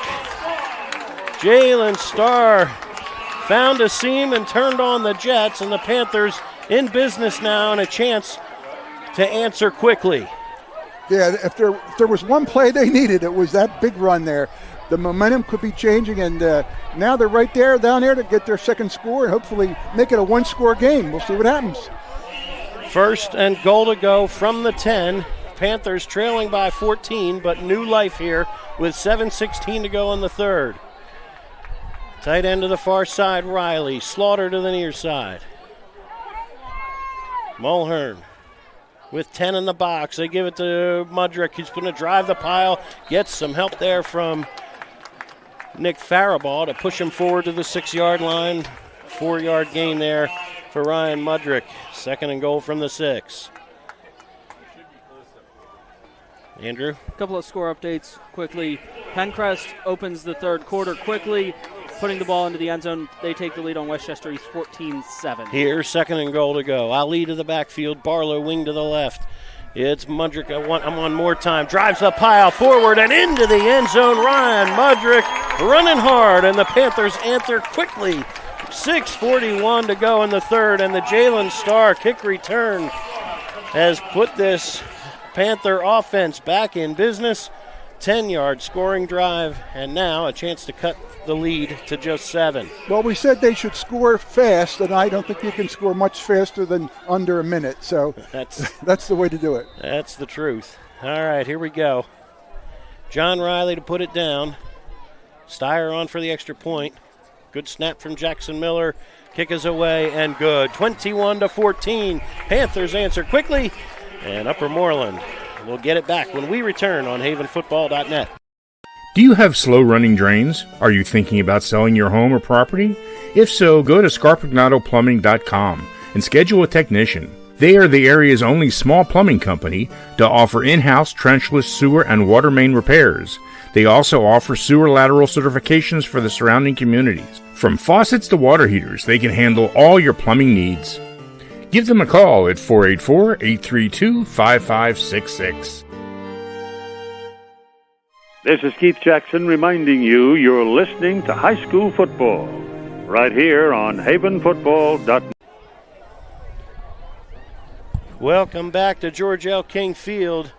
Just as the crowd went quiet once again on the Strath Haven side, Jalen Starr gets them out of their seats. A massive kick return to the 10, and Ryan Mudrick's 10th touchdown of the year as the Panthers back within 7. Steyer, end-over-end kick. This will be over everybody's head, lands deep in the end zone. Another touchback for Steyer, and Upper Moreland will start this one back at their 20-yard line. Andrew, you had a score update. Yeah, I've got a couple of score updates. Springfield Delco extends their lead on Upper Dublin to 35-20. Owen J. Roberts makes a field goal late in the third quarter, takes the 10-7 lead on Downingtown West. Coatesville punches it into the end zone, takes a 13-10 lead on Perk Valley. The extra point was blocked, and Plymouth Whitemarsh extends their lead on Penridge 21-7. Ooh, baby. We've seen 16-over-1 seeds in years past. That would be a shocker. All right, here we go. Give inside to Elijah Davis. Ball on the ground. Scramble for it, and it looks like the Panthers are on it. Scramble for it on the handoff. Who came out of the pile with it?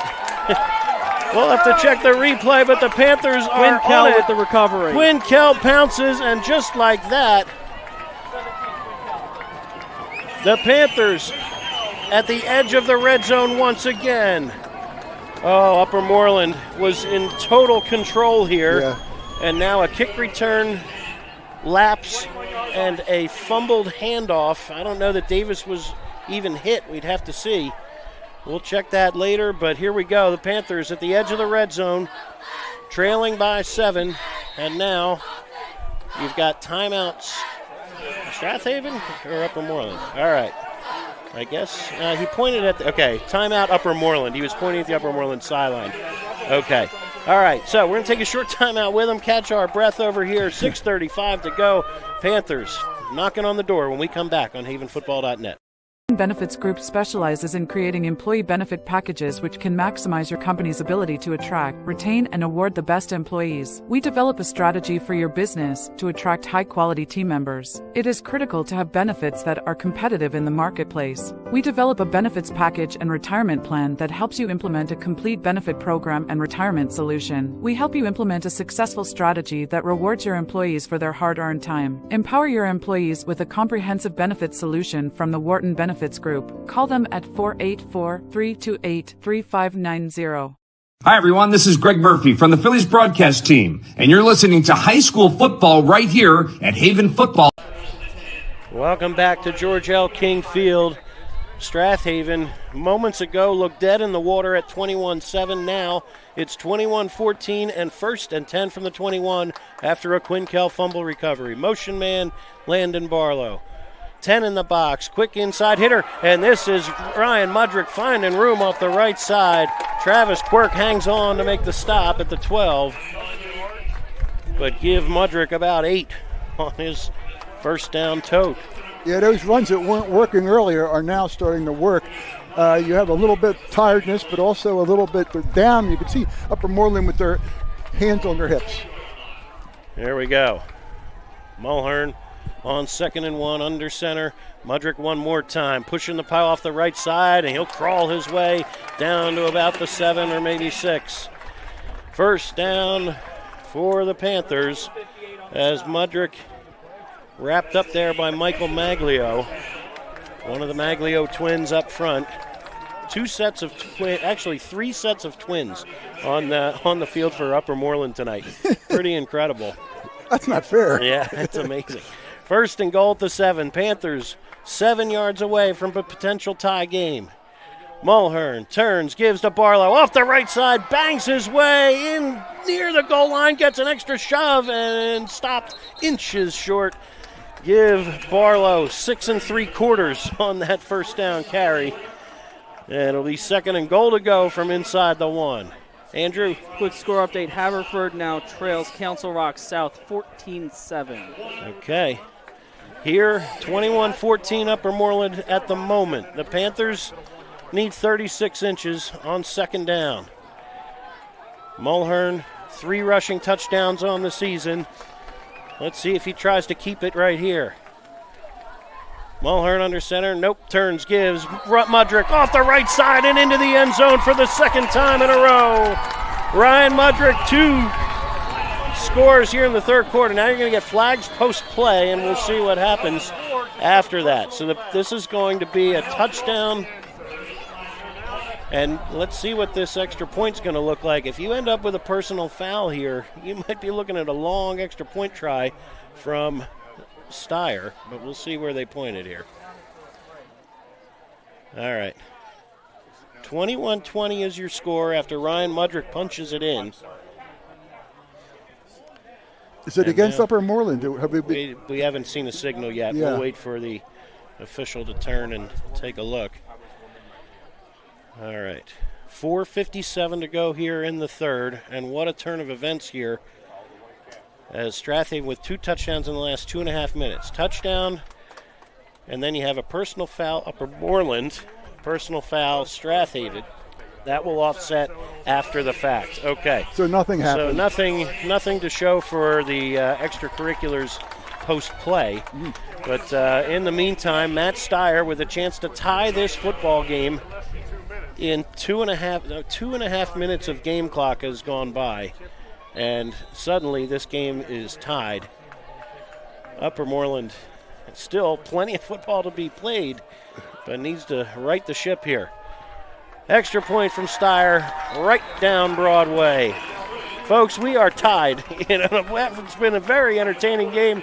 Lots more to come when we return on havenfootball.net. The Swarthmorean Weekly Newspaper has partnered up with havenfootball.net. The Swarthmorean was established in 1893 and is a true community newspaper and covers the Wallingford Swarthmore School District as well as events in Swarthmore, Wallingford, and surrounding communities. Get your copy every Friday at 320 Market or Swarthmore Co-op, or go to swarthmorean.com for a mailed or digital subscription. For all the local news, read the Swarthmorean every week. Hey fans, this is Todd Lights, public address announcer for the Los Angeles Dodgers, and you are listening to high school football right here at havenfootball.net. Welcome back to George L. King Field. If you took a little break after the Upper Moreland touchdown, if you went to the bathroom, got a snack, you missed a lot indeed. He went to the bathroom. The Panthers with a huge play on special teams, a fumble recovery from Quinn Kell, and 2 Ryan Mudrick touchdowns has this thing tied. All right, one hopper fielded at the 5-yard line. Looking for room is Kyle Moore. He's shoved out of bounds, shy of the 25. Nice work on that far side by guess who? Cole Haley, yet another tackle. And the Panthers have the Bears pinned inside the 25 here with 4:52 to go in the third. Lots of football still to be played, Pete. It'll be interesting to see now with the momentum switch. Will the Panther defense be up for the Upper Moreland offense be sluggish? This is a real interesting set of downs coming up here. I'm really anxious to see where the momentum has shifted. All right. Upper Moreland trying to get something restarted here after dominating a good chunk of the first quarter and really first half and really the beginning of this third quarter. Valentin up the middle, out across the 25 to about the 28. Faribault on the stop with Quinn Kell helping. And they'll put it down at about the 27 for a gain of 3. And second down and 7 upcoming. Valentin 11 carries on the night. 56-17. 49 yards. 14 carries for Elijah Davis. So as planned, or as they like to do it with Upper Moreland, a good 1-2 punch in the backfield. Valentin back. They fake it to him this time. Under heavy pressure and stacked back near the 20-yard line. Down goes Adamski as Zach Milligan buries him in the backfield. Big play there because they were setting up for the long one there, I think, Brian, and that sack just could be a real big factor in this drive. Zach Milligan drops him back near the original line of scrimmage at the 22. Brings up 3rd and 10. Big play indeed. And if the Panthers can get a pass rush here on 3rd and long, Paul Oblick back into the game here for Jackson Miller. Yeah, that was the first time they got to him on the pass rush. They should try to keep doing that. 3 receivers to the near side. Hughes on the far side. Panthers look to roll coverage towards Hughes' side of the field.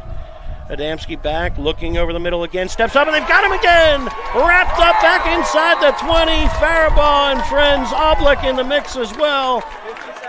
And again, Zach Milligan with the push. 3 Panthers had a shot at him right there, and wow, what a job here on the replay. You can see it.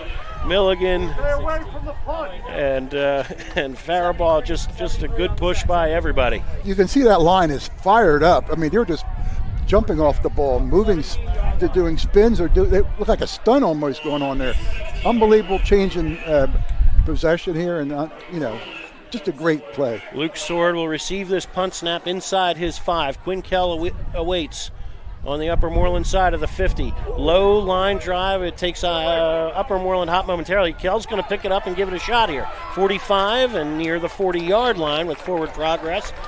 Safe play there by Quinn Kell. Picked it up. Nobody was around him. And, hey, go pick up 8 or 9 yards. And the Panthers on the Upper Moreland side of the field once again here. They've cashed in twice on turnovers deep in Bear territory. Here, not quite a turnover, but this is this feels a lot like what happened last week in the Springfield game, but shoe on the other foot. Yeah. Where Springfield just got possession after possession on the Haven side of the 50 and finally cashed in a couple times. Now, split end to the far side, John Riley. From the 41, Mulhern sends Ali in motion, and a give is to Barlow up the middle for a yard or so. Not much doing, just one there. And nice work there by the Bears as they unpile. Valentin and Jimmy Murray in the mix. And number 45 in on the stop as well. That was a number change before the game. Connor Lennox wearing 45, was 66 earlier in the year. 2nd down and 9 after Barlow went for 1. He lines up at fullback. Fake it to Barlow, and there comes Bradley on the near side, turns upfield, lowers the shoulder, and not much doing there. Bears have done a great job just holding down the fort here on those end runs. Barlow and Bradley have not found much room on those sweeps. No gain on the play for Bradley, who came in averaging over 10 yards per carry. He's been held in check tonight, and you're now looking at 3rd down and 9. Yeah, Upper Moreland linebackers are very, very quick to the edges, and it's tough to get to the edges on this defense. Corners have done a good job tackling as well. 3rd and 9. Mulhern sends Ali in motion. Counterplay. Bradley with room this time. Lowers the shoulder. 1st down yardage. Barreling through contact, and Bradley fired up as he stands up across the 30. Tyler Slaughter leading the way once again from that tight end spot, and unfortunately this is not good. Slaughter is going to be a little worse for the wear after that one. Looked like he got rolled up on, but key block from Tyler Slaughter right there, and now you hope he's okay here. We're going to take a short time out, see if the Panthers can keep things moving after Bradley's 1st down run. Be back in a moment on havenfootball.net. Family Senior Home Care is owned by a Strath Haven family, the Glowackies. We provide in-home care assistance with all activities of daily living, personal care, transportation, mobility assistance, light housekeeping, and meal preparation. We also offer personal care, including hygiene, companion care, and medication reminders. Alzheimer's and dementia care, along with short-term respite care, are also available. Schedule your free consultation at 610-719-3223 or go to our website at secondfamily.com. Hi, everyone. This is Greg Murphy from the Phillies broadcast team, where high school football never sounded so good, right here at havenfootball.net. Welcome back to George L. King Field. Tyler Slaughter helped to the sideline here. 1:08 to go here. 1:08 to go. Here's Luke Mulhern, and Upper Moreland not ready to go here. They turn, give is to Barlow, and boy, they could have run the play. They were set over the ball, and boy, if they'd snapped it a second sooner. And there was a chance to do it. But either way, Barlow goes for positive yardage to the 25, brings up 2nd down and 8. Cole Haley into the game at tight end as Tyler Slaughter checks out. 38 seconds and counting to play here in the third. Panthers on the move at the 25. Riley tight end to the far side, Haley to the near side. 2nd down give. Bradley with some running room, lowers the shoulder again, spins his way down to the 21, maybe 22. All right, positive yardage again. You know, Brian, on the way Bradley runs against this defense, he's better to run straight at him than to go to the edges. Because if he runs straight at him, he seems to have more power that way, you know? 6 seconds, 5 seconds, 4 seconds. We've come to the end of a wild third quarter here. Knotted at 21. Panthers on the move when we return on havenfootball.net. Want to have your kids get involved in the fastest growing youth sport in America? Non-contact flag football is here in Wallingford at Fisher's finest flag football. Boys and girls in 3rd, 4th, 5th and 6th grades are eligible. Adult coaching for each team assures that each child is taught proper football techniques and skills. Get involved in flag football. Sign up for learning camps in spring 2026. Go to fishersfinest13.com for more information. Hello, everyone. I'm Ron Jaworski, former Philadelphia Eagles quarterback, and you're listening to high school football right here on Haven Football. Welcome back. Fourth quarter action ready to begin. Brian Carroll on the play-by-play, joined by Pete Fulgenetti, Mike Mayer, and Andrew Kaufman inside. Kevin Bittner on the scoreboard. Dean Michelson outside with the camera, and Bill and Mike Clancy upstairs with the camera. Andrew's been begging for score updates, and here we go. Couple of quick score updates. Pencrest leads Westchester East 21-7. Shanahan on top of Interboro 24-7. Henridge trails Plymouth Whitemarsh 21-14. And that's all I've got for now. All right. 21 all right here in front of us. Panthers heavily favored coming in. They've been in a fight all evening long. Bears playing hard, but the Panthers on the move now. 3rd down and 5. On the counter, inside room on this near side. This is Ali. Oh, beautiful tackle there by 14 rather. Nice job by Malik Rogers, the defensive back, hanging on and stopping Ali at the 19-yard line. It'll bring up 4th and about 1.5 yards. We'd be looking at a 36-yard field goal from here into the wind. And Coach Clancy's saying we've got to go get 2 yards. Find a way. Mudrick in, Barlow out. Clock ticks. 11:25 to go here in regulation. 4th and about 2. Maybe a hard count here. Take a look. Tight end to the near side, Cole Haley. Mulhern turns, gives to Ali off the left side, cuts it back into 1st down yardage at the 14-yard line. Yosef Ali picks up 7 or 8 there. Let's see where they unpile. What a job by Ali. That same play in the first half, Brian, went nowhere. Now it's starting to, the Upper Moreland defense is starting to tire. And those plays that were stopped are now successful. Ali wing to the far side. He's starting to get going. Bradley in the backfield alongside of Mudrick on 1st and 10. From the 14, they turn and give to Mudrick straight ahead, pushing the pile down to the 10-yard line.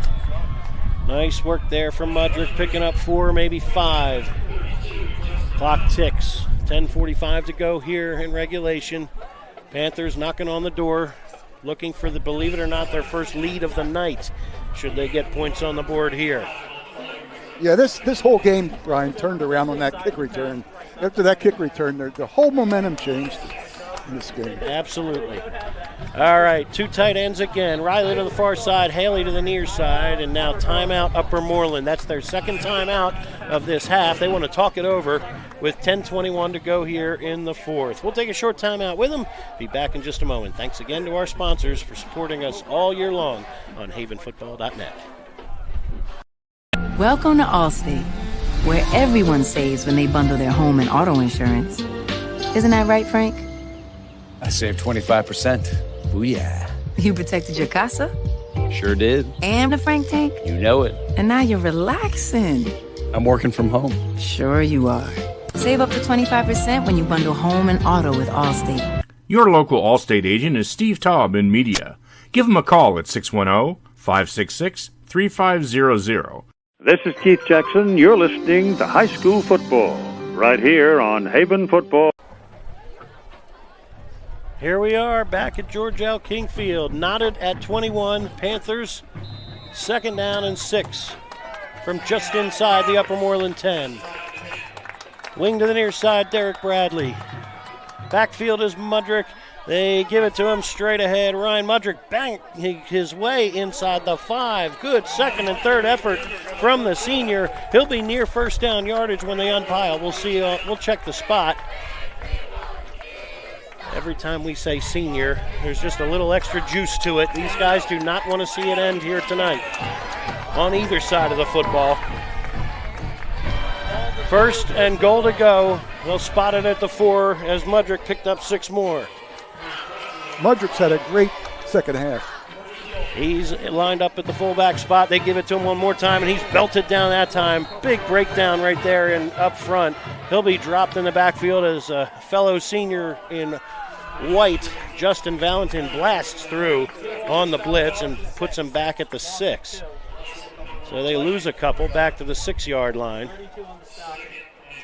Now the Panthers, what can they come up with here in short yardage that isn't predictable? Now it's about execution. You really just need a push up front and, hold your blocks here. I like Bradley here. Let's see what happens.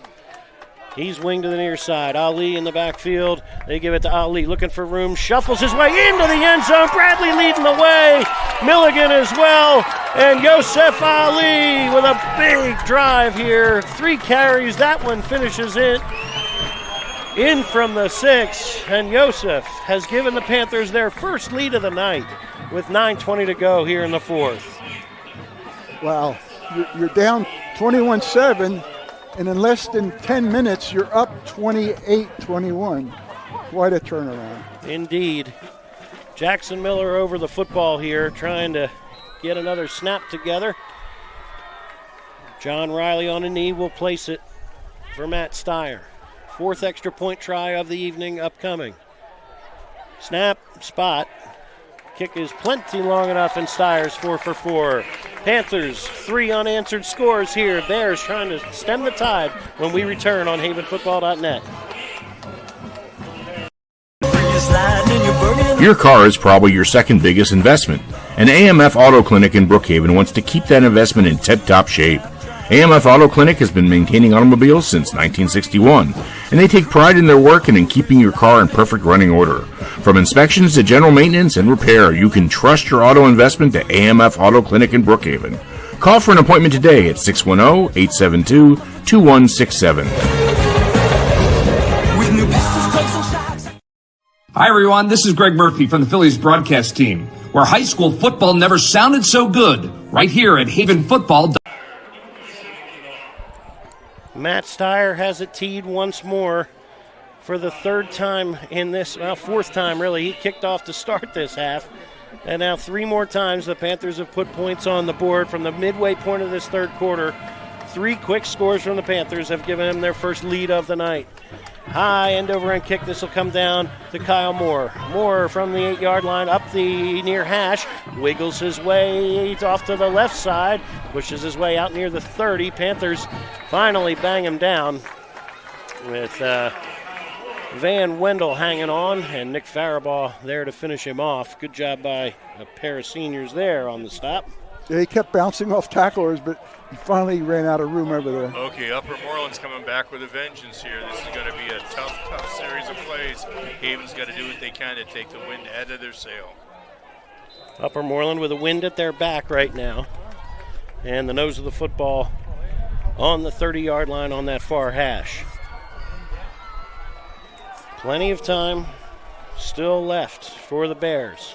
One timeout remaining for Upper Moreland. On first down, they give it to Davis. Elijah Davis with first down yardage. Luke Mulhern finally catches up, but gain of 10 yards for Davis. And the Bears, they've had some good first down runs in this second half. Andrew, score? Yeah, potential opponent update from next week. Unionville takes their first lead of the night, 20-14 on Wissahickon, and we have a final score. Owen J. Roberts upsets the defending District 1 champions 10-7 with a stop at the 1-yard line as time expired. Huge. All right, here we go. First and 10 from the 40. Valentin up the middle he goes. He'll drive for maybe 2. Mulhern met him in the hole right at the 43. Stops him cleanly and brings up second down and about 7. Clock ticks. Upper Moreland's got to be careful here. They're down to one timeout. Still, Davis still got 3. Yeah, still plenty of time, though, with 8:11 and counting to go.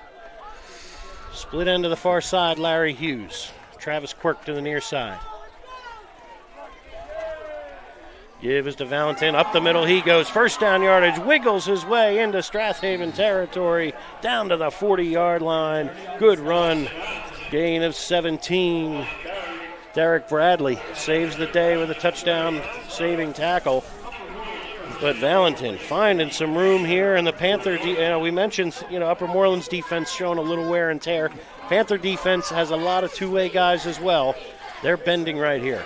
Yes, this is like a prize fight. Each team just going back and forth against each other. Unbelievable game. Valentin, 13 carries for 69 yards. Davis, 15 for 58.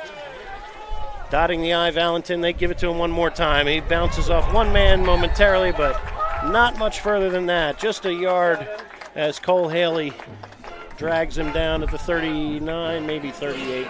Yeah, Cole Haley made a great tackle there. If he doesn't make that tackle, there's a lot more space for a gain there. Cole Haley has just been the last 2 weeks he's been very, very good. Haley's 6th tackle of the night. Remember, we're in 4-down territory and a field goal doesn't help. 7 minutes to go and counting. Larry Hughes at the bottom of the screen, singled up here with Grayson LaFrance. On second down and 8, Valentin one more time. Up the middle he goes. Panthers stiffen that time. They'll mark him shy of the 35, and it'll turn into 3rd and about 6 or 7. Jackson Miller checks out. Paul Oblek checks in for a passing down. Mulhern in on the stop as well. 6:25 and counting to go here in regulation. 4-down territory for Upper Moreland for sure. So, it wouldn't shock me to see them stay on the ground here. Go get 3 and then go get 3 more. 3rd and a long 6. Murray tight end to the near side. There you go, play action, pressure. Dumps to the flat, complete, and a good open field tackle. How many times have we said that this year? Quinn Kell dumps Donnie Dinkins at the 34. Nice job by Adamski just to get it away, get the pass away with Landon Barlow bearing down on him. And right on the money to Dinkins. Short gain, though, thanks to good tackling once again from Quinn Kell. A big factor here, Brian, might be if the Panthers can stop them, Upper Moreland has 1 timeout left, and you could just run the ball. They can't stop the clock more than once. Here we go. Trips to the near side on 4th and 3. Hughes, single to the far side. Rolling this way, Adamski over the middle. Juggled, incomplete! Incomplete! Burke delivers the hit. Kyle Moore would like to have that one back. And at Upper Moreland, so close to converting and keeping the sticks moving. But the Panther defense holds one more time. And with 5:18 to go, you need 2 or 3 first downs here. You said it, Pete. 2 or 3 first downs, this game's over. I'm sorry. Yeah, go ahead, Mike. You're right. Pete said it with just 1 timeout remaining. Panthers, look, don't think that Upper Moreland doesn't know this. Expect 10 in the box here and them selling out to stop the run. So we'll see what the Panthers can come up with here. This might be time to sneak to the edge here. But Instead, it's the fullback, and not much doing there for Barlow. Maybe a yard or two if he's, I don't know if he'll even get the line of scrimmage. We'll see where they spot this, but Upper Moreland ready for it. They know exactly what Strath Haven's looking to do, and now you've got an injured Panther at the moment. So hopefully nothing serious, but we'll take a timeout and try to figure this one out. All right, stick with us. Glad you're joining us live or on the archive on havenfootball.net. Alumni and Friends Supporting Kids is a fiscal partner of the Foundation for Wallingford Swarthmore Schools. Ask strives to bridge the gaps in access to educational resources so that WSSD students have a holistic school experience. Ask helps students K-12 with items, services, and resources to support and enhance their educational experience with a focus on academic, artistic, athletic, and social enrichment. Ask scholarship forms are available on the WSSD website as well as through the school counseling department. Hello, everyone. I'm Ron Jaworski, former Philadelphia Eagles quarterback, and you're listening to high school football right here on Haven Football. Welcome back to George L. King Field, Strath Haven, with 2nd and 11 upcoming, but Panthers dealing with an injury issue at the moment, so we'll keep Andrew here and talk through some score updates from elsewhere around District 1. Yeah, just up the road in Media, Paul Graham 25-yard touchdown run extends the Lion lead to 28-13 with just over 9 minutes to play in that ball game. Westchester Ruston 42-0 up on Westchester Henderson. Kennett up 21-0 on Oxford. Last we heard, Springfield was up 35-20 on Upper Dublin. All right, Nick Faribault to the sideline. Patrick Burke checks in at guard. And with 5 minutes to go here, 2nd down and 11 for the Panthers. And this should restart the clock here. Okay. All right. They wind the clock. Mulhern under center on 2nd and 11. They go on the counter and not much doing. Good job by Upper Moreland. Look, we said we're right off the bat. Yeah, just run the ball. Well, Upper Moreland knows that's coming too. Yeah, but I think you also said let's go to the edge with that run, and I think that's what they got to do. Well, 3rd and 10. It's I would think you're still going to keep the ball on the ground here. Honestly, I don't know that they're going to. I think they'd rather take another 40 seconds off the clock, and even if you don't get it. I think it may go that way, but we'll see. 3rd and 10. Riley, split end to this near side. Wing to the far side, Yosef Ali. He comes in motion. They go jet sweep. Looking for room is Ali. Cuts it back, and Ali driving the pile to first down yardage. How about that? Big run there. First down. They showed that motion a few times tonight, and there's the first time they handed it off, and Jet picks up 12 and a first down. Big-time run from Yosef Ali. Actually give him 14 out to the 47-yard line. And, boy, he's had a whale of a 3rd and 4th quarter, too. Ali comes in averaging 7 yards a carry. Was quiet, as were all the backs last week against Springfield. But that is a big first down. 3:44 to go here and counting. 1st and 10 from the 47. Turns. It's Ali one more time. 2 hands on the football, and he leans to midfield. Gain of 3 more. Good, tough running from number 4. Yosef Ali now. Piling up the score, some yardage here. 7 carries for 33 yards. Not eye-popping numbers, but he's been very effective. That one timeout is looming very large. Upper Moreland needs a big-time stop here. 6-man front. 10 in the box for the Bears. Give us to Mudrick. He'll drive the pile. And again, good push off that left side right now from that Panther offensive line, which includes tight end Cole Haley at the moment. Slaughter's still on the sideline. Nick Faribault still on the sideline. Gain of 3 more for Mudrick. He's had tough sledding tonight as well. 12 carries for just 44 yards, but he has a pair of Panther touchdowns as well. 233, 232 and counting. 3rd and 4. Panthers with a T formation this time. Hard count from Mulhern. They jump, and there's your flag. Hard count from Mulhern. This will get him a free 5 and move the sticks. Well, listen, it's not going to be pretty every night or every week, right?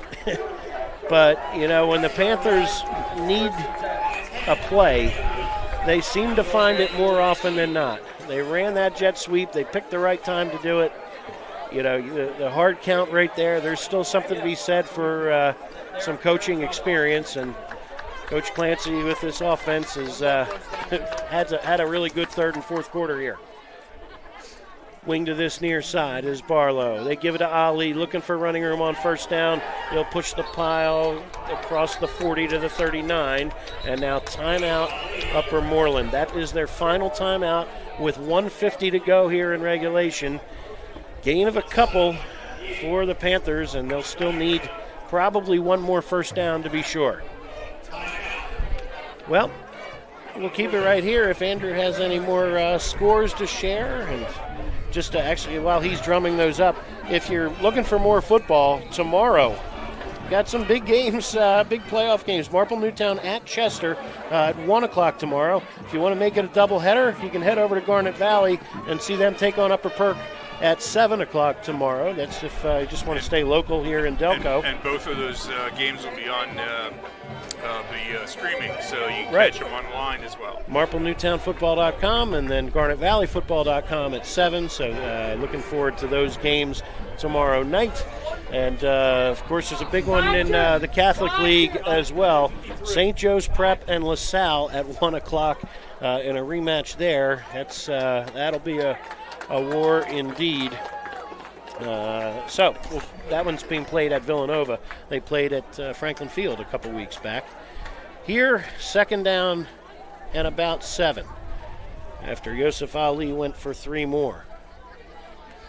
Ali, Mudrick, and Barlow. T formation in the backfield. Ball sitting on the Upper Moreland 39. Bears out of timeouts.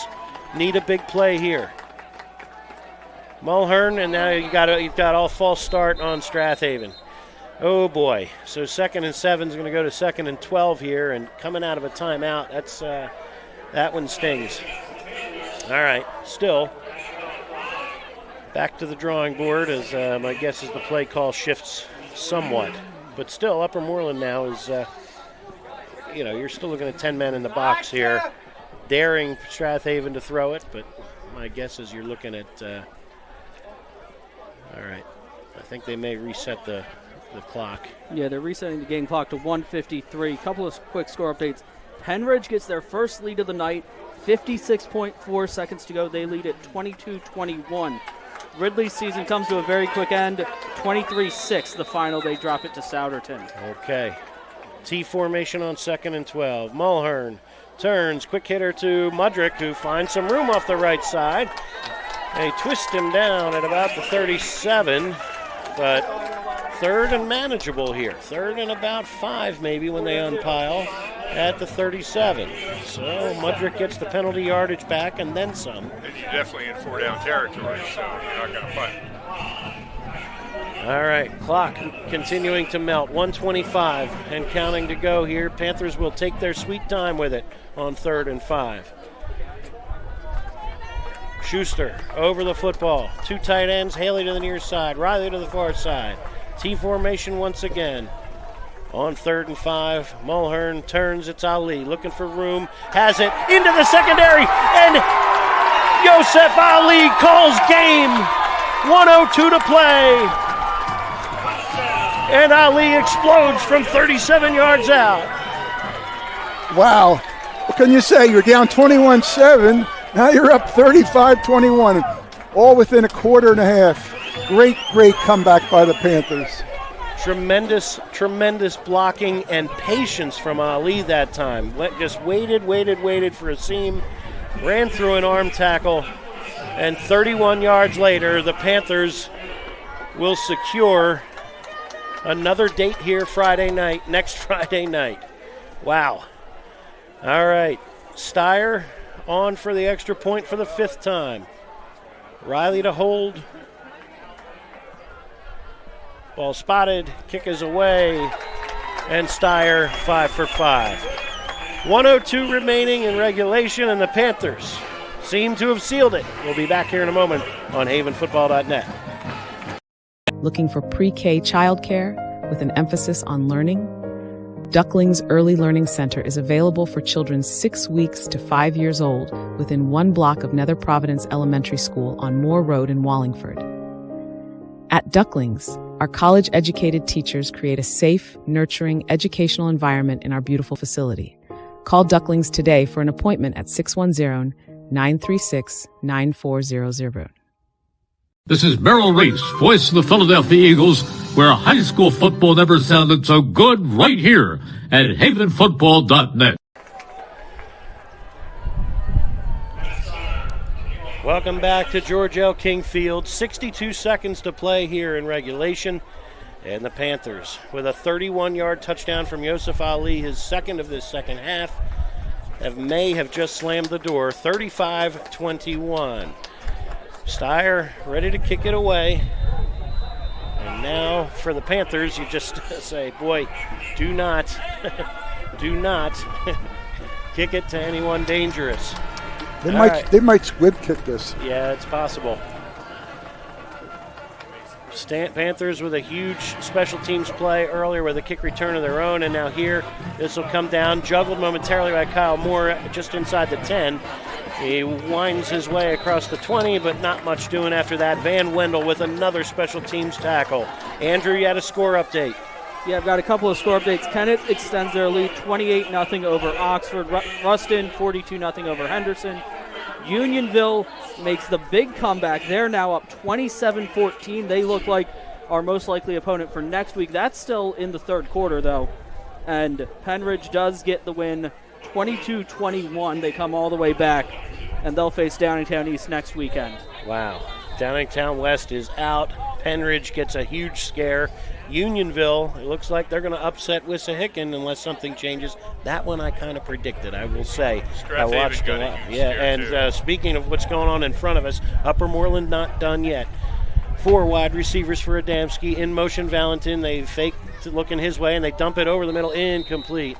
Looking underneath for Elijah Davis. Had some blockers in front of him, but Adamski just off the mark on that one. He brings up second down and 10. Adamski 8 out of 15 for 112 yards, 2 touchdowns, both to Larry Hughes. Hughes has had just 2 receptions on the night, both of them in the end zone, 68 yards receiving for the Suburban One American Player of the Year. He split to the far side. They floated out to the near side, incomplete, looking for Valentin. Quinkel closing fast, but pass just a little off the mark here. So it'll be third down and 10 now from the 22. And an update from up the road at Pencrest. Sixers score. Westchester East draws it ever closer, 28-21, 3:55 to play over in Media. Wow. Pencrest trying for their first win in the playoffs since 2009 when they knocked off Garnet Valley, back when there were everybody was 4A. All right, quick hitter to Valentin on 3rd and 10. He spins away from one man momentarily. Ball on the ground, but they're going to mark him down. They say the fumble came after he hit the ground, so the football sits at the 24-yard line. Gain of 2 for Valentin, and now it's suddenly 4th and 8. Clock ticks, 30 seconds, 29 seconds. Upper Moreland, last gasp right here. Hughes to the far side. Bunch trips to the near side. Valentin in the backfield. He goes in motion. Adamski on 4th and 8. Under pressure. Going to dump it to Valentin. Across the 25. Needs the 32. He'll be just shy of the first down. Cole Haley on the stop. And that, folks, will do it. 8.9 seconds remaining. The Panther defense stands tall once again. And Strath Haven will take a snap, take a knee, and try to get healthy for round 2 of the playoffs. Wow. Quarterfinals are coming up next Friday night as the Panther defense getting the job done. Got a scare. I mean, giving up 21 points, that's a season high. And, there's certainly everything will certainly be on film at this point for whoever that is next week, Unionville, Wissahickon, whoever it might be. But Wissahickon is going to need a big-time comeback on their home turf. Here, Mulhern under center. We'll take a snap, we'll take a knee, and we'll take the Panthers to the quarterfinals. Clock ticks down, 3 seconds, 2 seconds, and that, folks, will do it. Strath Haven 35, a very tough, very game Upper Moreland Golden Bears 21. Wow, we will catch our breath in just a moment, be back for a post-game wrap-up. More from the band, the cheerleaders, and the alma mater when we return on havenfootball.net. For your dream home, with over a decade of experience, Jess Mudrick knows the market inside and out. Known for her dedication and personalized service, Jess ensures every client finds their perfect match. From first-time buyers to luxury estates. A partner at the Sheridan Mudrick team and backed by Coldwell Banker Realty, Jess combines expertise with innovation, using the latest technology to make your buying or selling process seamless. For a real estate experience that's second to none, trust Jess Mudrick and the Sheridan Mudrick team. Visit SheridanMudrick.com today. This is Merrill Reese, voice of the Philadelphia Eagles, where high school football never sounded so good, right here at havenfootball.net. Your final score tonight, Strath Haven 35, Upper Moreland 21. The Panthers move on, and Upper Moreland sees their season come to an end at 6-5.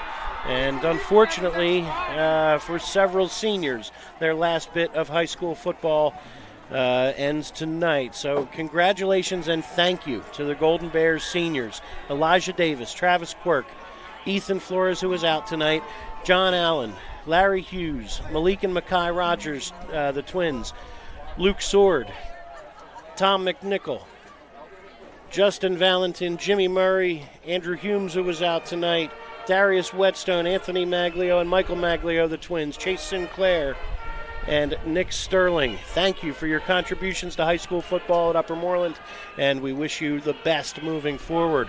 For the Panthers, we're going to wish them the best on the football field again next Friday night, as we're waiting for more updates from Unionville or Wissahickon. Unionville was leading by 2 scores last we heard, but Wissahickon still with time left on the clock and on their home field playing with some pride, I'm sure.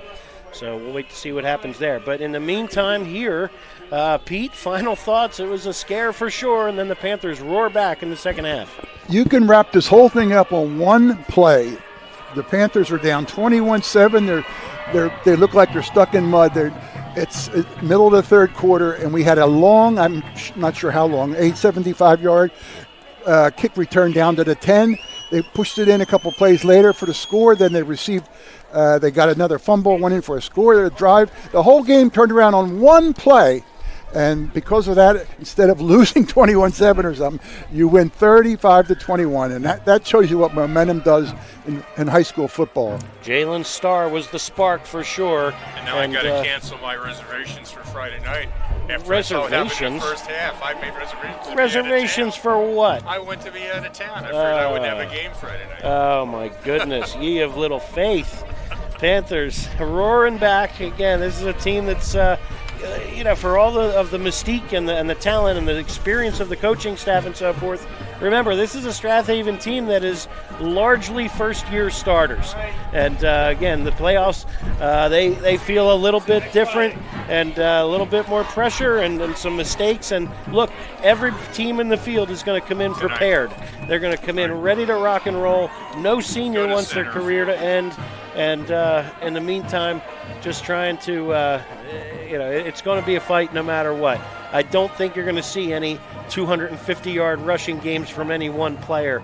I don't think you're going to see, heroics and eye-popping numbers. From here on out, it's going to take everybody. And tonight it did.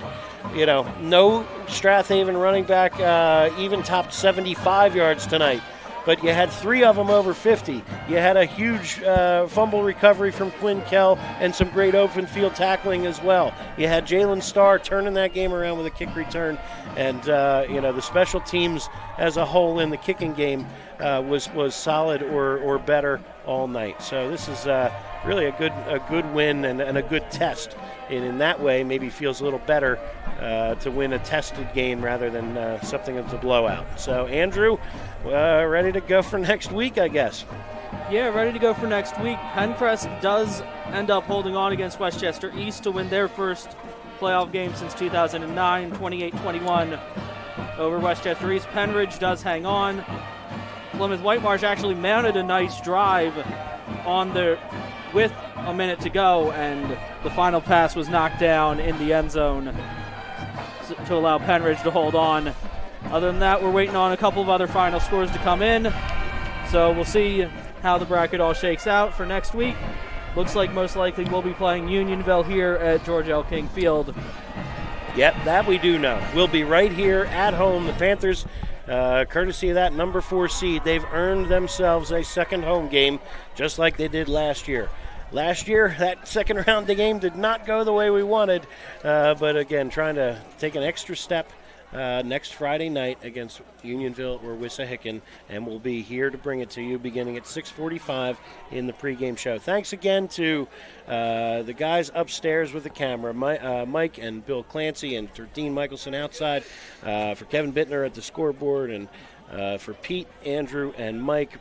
Fantastic job once again engineering all of this and keeping it so much fun as we advance in the playoffs at George L. King Field. Your final score one more time, and we will get to see you next week because of it. Strath Haven 35, Upper Moreland 21. This is Brian Carroll signing off. Good night, everybody, and great football. This video and audio broadcast is copyrighted by havenfootball.net Incorporated for the private use of our audience. Any other use of these broadcasts or any pictures, descriptions, or accounts of the game without a havenfootball.net Incorporated's expressed written permission is prohibited.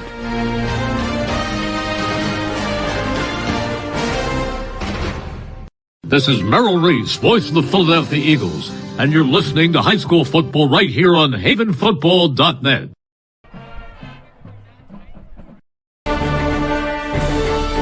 This internet broadcast has been a production of havenfootball.net Incorporated.